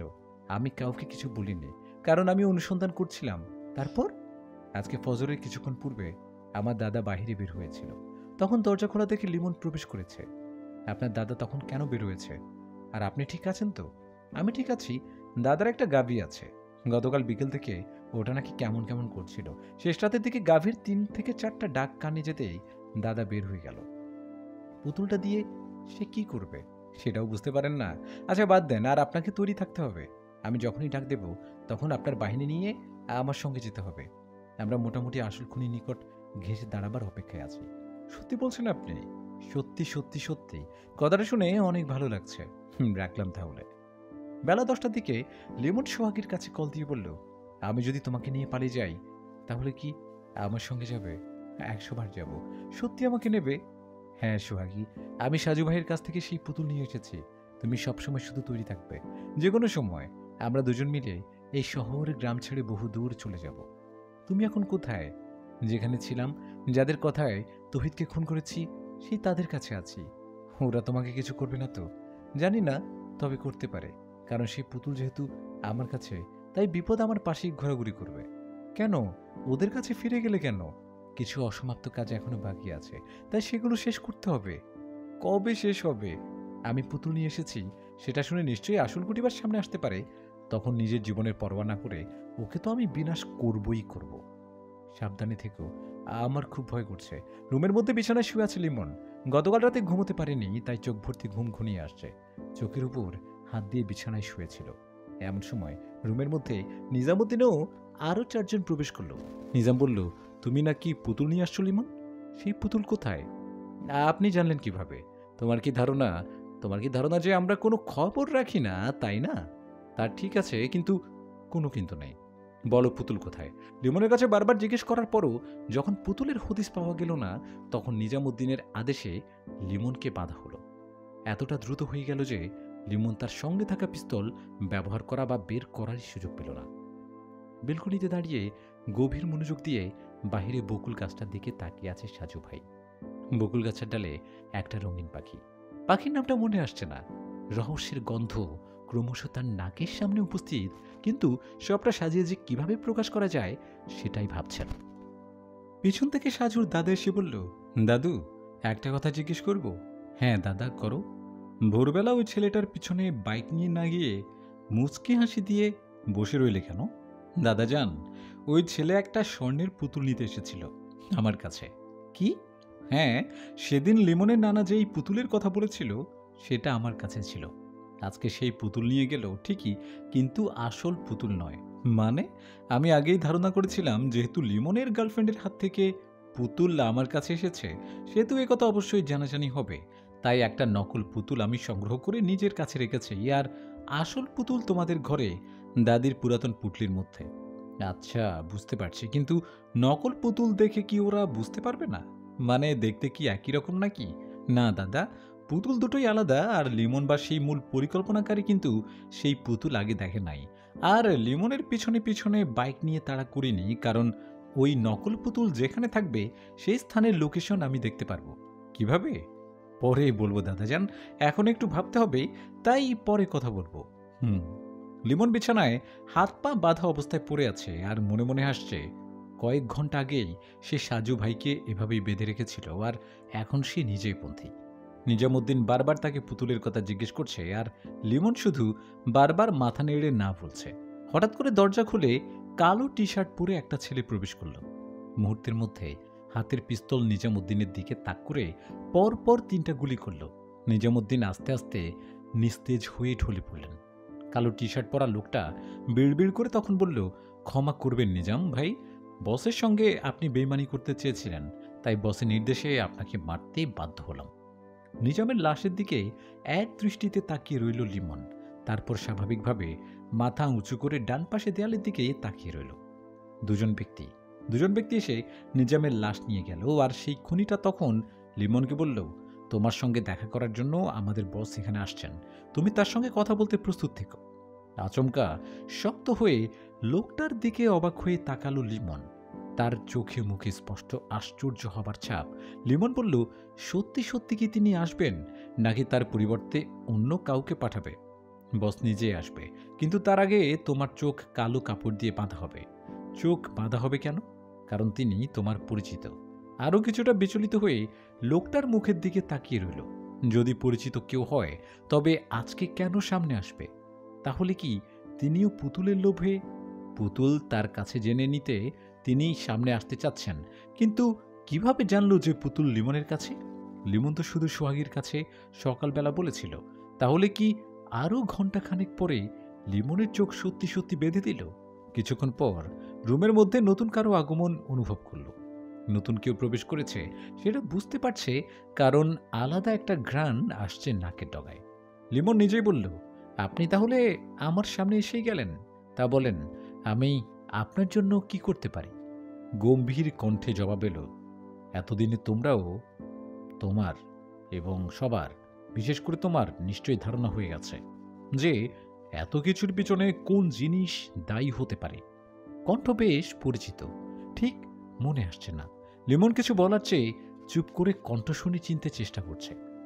অদৃশ্য থেকে আবারও বলল, কিছু বলছো না যে তুমি? বলো তো, কারণ কি? চেয়ারম্যান সাহেব?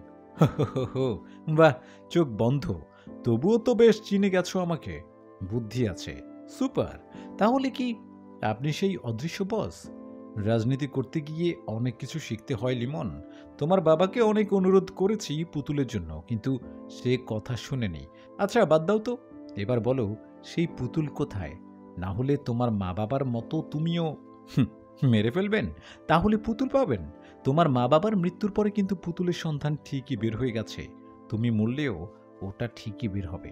এমনিতেই তোমার কাছে ধরা পড়ে গেছি, তাই তোমার এই জীবনে কোনোদিন তুমি আর বাহিরের জগৎ দেখতে পাবে না। পুতুলের সন্ধান আমি দেব, কিন্তু আমার কিছু প্রশ্নের জবাব দিতে হবে।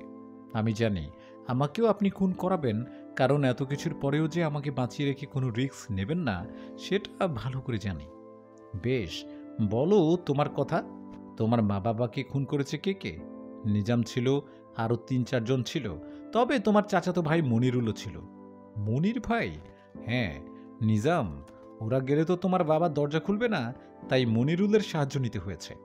মনিরুল তোমার বাবাকে ডেকে ঘরের মধ্যে প্রবেশ করার পথ সুগম করেছে। তাহলে মনির ভাইকে খুন করালেন কেন? সাক্ষীদের বাঁচিয়ে রাখতে নেই, তাহলে পরবর্তী সময় নিজের বিপদ হয়ে যায়। তবে তোমার বন্ধু তৌহিদকে এত সহজে রাজি করাতে পারবো সেটা ধারণা ছিল না। তৌহিদ? তোমার বাড়িতে সেদিন রাতে তৌহিদ নিজেই আগুন লাগিয়েছে। কথা ছিল তোমাকে সেখানে পুড়িয়ে ফেলা, কিন্তু তোমার আরেকটা বন্ধু আগে জাগ্রত হয়ে গিয়েছিল, তাই তৌহিদ নিজেই চিৎকার করেছিল। তারপর মনিরুলের বাড়িতে তোমাকে অজ্ঞান করে মনিরুলকে খুন করে আমার লোকে, আর দোষ হয়ে যায় তোমার। তোমার বাবার কবরের কাছে সরি আব্বাজান চিরকুটে লিখে দিলাম। লিমন চুপচাপ। এবার বলো, পুতুল কোথায়? তৌহিদ বেইমানি করেছে আমার সঙ্গে, কিন্তু সে তো আপনার কথা মতো চলছিল। 5 লাখ টাকার লোভ দিয়েছিলাম, আর তৌহিদ নিজে ভয় পেয়েছে সাজু সাহেবকে দেখে। কিন্তু এ পরিকল্পনার মধ্যে সাজু সাহেব কিছুই করতে পারে নাই।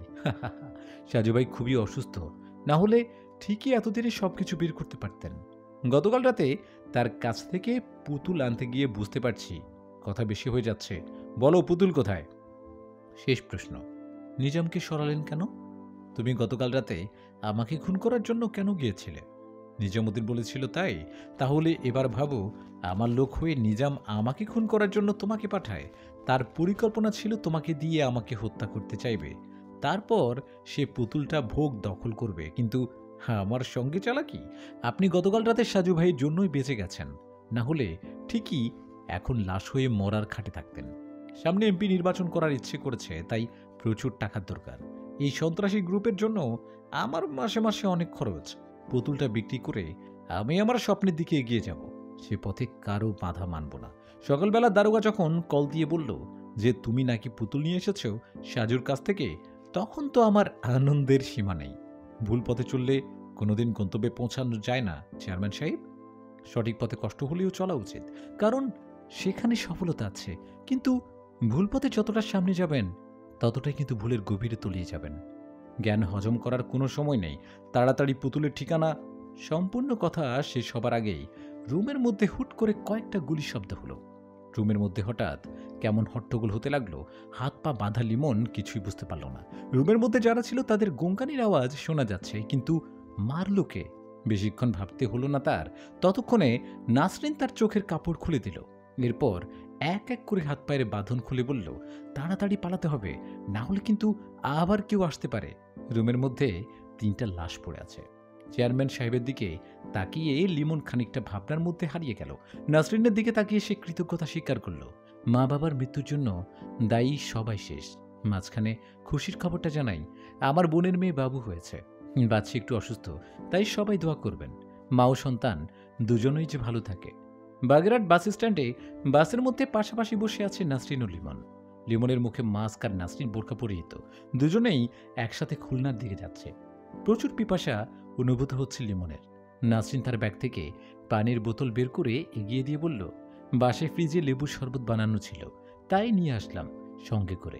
খাবে তুমি? খুব পিপাসা লেগেছে। তাহলে খাও। বাস চলছে। পাশাপাশি বসে আছে নাসরিন ও লিমন। বাসের ধাক্কায় কিংবা গতকাল রাতে ভালো ঘুম না হবার জন্য চোখ বন্ধ হয়ে যাচ্ছে। নাসরিনের কাঁধে মাথা রেখে ঘুমিয়ে গেল লিমন। শরীর বেশ দুর্বল মনে হচ্ছে। হঠাৎ করে ঘুমের মধ্যে সে শুনছে তার কানের কাছে নাসরিন ফিসফিস করে বলছে, এটা তোমার জীবনের শেষ ঘুম। তুমিও তোমার মা বাবার কাছে চলে যাচ্ছ। এতদিন পর আমি আমার পরিকল্পনায় সফল হলাম, কিন্তু আফসোস হচ্ছে কারণ নিজামকে ওরা মেরে ফেলেছে। লিমনের তখন চিৎকার করে কিছু বলতে ইচ্ছে করছে, কিন্তু পারছে না। বাস ভর্তি মানুষ নিয়ে এগিয়ে যাচ্ছে বাসটা। চারিদিকে কত মানুষ বসে কিংবা দাঁড়িয়ে, কিন্তু লিমন তাদের সাহায্য নিতে পারছে না। তার মানে নাসরিন নিজেও পুতুলটা আত্মসাৎ করতে চেয়েছে। নিজামুদ্দিন আর সে একসঙ্গে আলাদা পরিকল্পনা করেছে। লিমন যখন চোখ মেলে তাকালো, তখন সে শুয়ে আছে হাসপাতালের বিছানায়। তার সামনে বসে আছে সাজু ভাই। একজন পুলিশও দাঁড়িয়ে আছে সাজু ভাইয়ের সঙ্গে। সাজু ভাই বললেন, কি খবর লিমন? জি ভাই, আপনি এখানে? তুমি আমাকে হাত পা বেঁধে রেখে আসছো, বলো তো? আমি পিছিয়ে যেতে পারি না, তাই না? কিন্তু আমি কিভাবে পৌঁছলাম? হ্যাঁ, নাসরিন মেয়েটা এখন পুলিশের কাছে বন্দী আছে। তোমাকেও গ্রেফতার করা হবে। জানি। তুমি কি নাসরিনের চালাকি বুঝতে পারো নাই? কি রকম? ঝড়ে আম পড়ে আর সেই আম বাহিরের কেউ কুড়াতে আসলে যেমন হয় সেরকম। মানে? তুমি যে পুতুল আমার কাছ থেকে এনেছিলে সেই পুতুলটা নকল। আসল পুতুল এখনও আমার কাছেই আছে। আমি ওই নকল পুতুলের মধ্যে লোকেশন ট্র্যাকিং করার ছোট্ট মেশিন সেট করে দিয়েছিলাম। যদিও সেটা আমার ঘরে বসে তৈরি করা ছিল ডিজিটাল হাতঘড়ির মাধ্যমে। তারপর থেকে অপেক্ষা ছিলাম ওটা কোথায় থাকে সেটা জানার জন্য। কিন্তু তুমি তো চালাকি করে ওটা বাস স্ট্যান্ডের অদূরে ডাস্টবিনের পাশে লুকিয়ে রেখে গেলে। হ্যাঁ সাজু ভাই, আমার ইচ্ছে ছিল ওদের হত্যা করে পালিয়ে চলে যাব, তাই এখানেই রেখে গিয়েছিলাম। তারপর নাসরিনের সঙ্গে এসে পুতুল বের করে দুজনেই বাসে উঠে বসলাম। কিন্তু নাসরিন নিজেও পুতুলের লোভ ছিল। তার কাছে প্রাথমিক জিজ্ঞাসা করে জানলাম যে সে আর নিজামুদ্দিন পরিকল্পনা করেছিল পুতুল নিজেরা দখল করবে, তারপর সেই পুতুল নিয়ে তারা পালিয়ে যাবে। মূলত তোমাকে চেয়ারম্যান সাহেবও আইনের চোখে অপরাধী করে তারা নীরবে পালাতে চাইছে। কিন্তু কিন্তু সবকিছু আপনার জন্য ভেঙে গেল, কারণ সেদিন আপনি চেয়ারম্যান সাহেবের বাড়িতে পুলিশ নিয়ে গেলেন। আর আমি তাকে খুন করতে পারি নাই। চেয়ারম্যান জেনে গেল যে তাকে নিজামুদ্দিন আমাকে দিয়ে হত্যা করতে চায়। হ্যাঁ, আর সেজন্য তার হুকুমে নিজামুদ্দিন খুন হয়ে গেল। এদিকে নাসরিন কিছু করতে পারছিল না, তাহলে তাকেও মরতে হবে। সেজন্যই নাসরিন সুযোগ খুঁজে বের করে, আর তোমার সঙ্গে তারা কথা বলার সময় পিছন থেকে ঢুকে মুহূর্তের মধ্যেই সবাইকে শুইয়ে দেয়। আমি নিজের জন্য ভাবছি না সাজু ভাই, কিন্তু তহিদের জন্য খুব খারাপ লাগছে। শত্রুদের সঙ্গে মিলে বেইমানি করেছে ঠিকই, কিন্তু তবুও কেন যেন খুব খারাপ লাগছে। তহিদ আমাকে অনেক কিছুই বলে গিয়েছিল। সেদিন বিকেলে আমার মোবাইল পুকুরে না পড়ে গেলে হয়তো তাকে বাঁচাতে পারতাম। মনিরুল আর তোমার বাড়ি আগুন লাগানোর কথা সে নিজে আমাকে লিখে জানিয়ে গেছে, আর সেই কারণে সেদিন রাতে চেয়ারম্যান সাহেবের বাড়ি গিয়েছিলাম। বুঝতে পারছি, তুমি বিশ্রাম করো, যা হবার তা হবে। আপাতত সুস্থ হয়ে ওঠো। সুস্থ হয়ে লাভ কি? দুদিন পরে তো ফাঁসি হয়ে যাবে, কারণ আমি খুনি। সেটা না হয় আইন ঠিক করবে। সাজু ভাই বেরিয়ে গেল। লিমন আবার তার চোখ বন্ধ করে রাখল। বন্ধ চোখের সামনে দাঁড়িয়ে আছে তার বাবা। কল্পনার মধ্যে নিজের বাবার সঙ্গে কথা বলছে। বাবা তাকে বকাবকি করছে, হঠাৎ করে কান্না করছে। কেন সে নিজের হাতে খুন করেছে? হঠাৎ করে বাবার পাশে অদৃশ্য কিছু দেখা যাচ্ছে। এটা কি তার মা? মা, ও মা! শোয়া থেকে উঠে বসল লিমন। চারিদিকে তাকিয়ে কিছু দেখতে পেল না। চোখ দিয়ে পানি বের হয়ে গেল। বাবার মুখটা স্মরণ করে বিড়বিড় করে বলল, আমি তোমার স্বপ্ন পূরণ করতে পারি নাই বাবা, আমাকে ক্ষমা করে দিও। সরি আব্বাজান। অজস্র ধন্যবাদ সুপ্রিয় শ্রোতা বন্ধুগণ, এতক্ষণ সময় পর্যন্ত আমাদের সাথে থাকার জন্য। আমাদের গল্পটি এখানে শেষ হলো। আপনারা আপনাদের মূল্যবান মতামতগুলো আমাদেরকে জানাবেন, এবং আপনারা কে কোথায় কোন জায়গা থেকে শুনছেন, কোন জেলা থেকে শুনছেন আমাদেরকে জানাবেন। এবং আপনাদের সুচিন্তিত মতামত আমরা পরবর্তী গল্পে অবশ্যই সেই হিসেব রেখে বিবেচনা রেখে আমরা একসাথে নতুন কোনো গল্পে আবার কাজ করব, নতুন কোনো টপিকস নিয়ে। এভাবেই ভালোবেসে যাবেন, ভালোবাসা দিবেন, আর আপনারা আমাদেরকে দোয়া এবং আশীর্বাদে রাখবেন। আজ এখানেই শেষ করছি। পরবর্তী গল্পে আবারও দেখা হবে, কথা হবে গল্পে গল্পে। আসসালামু আলাইকুম।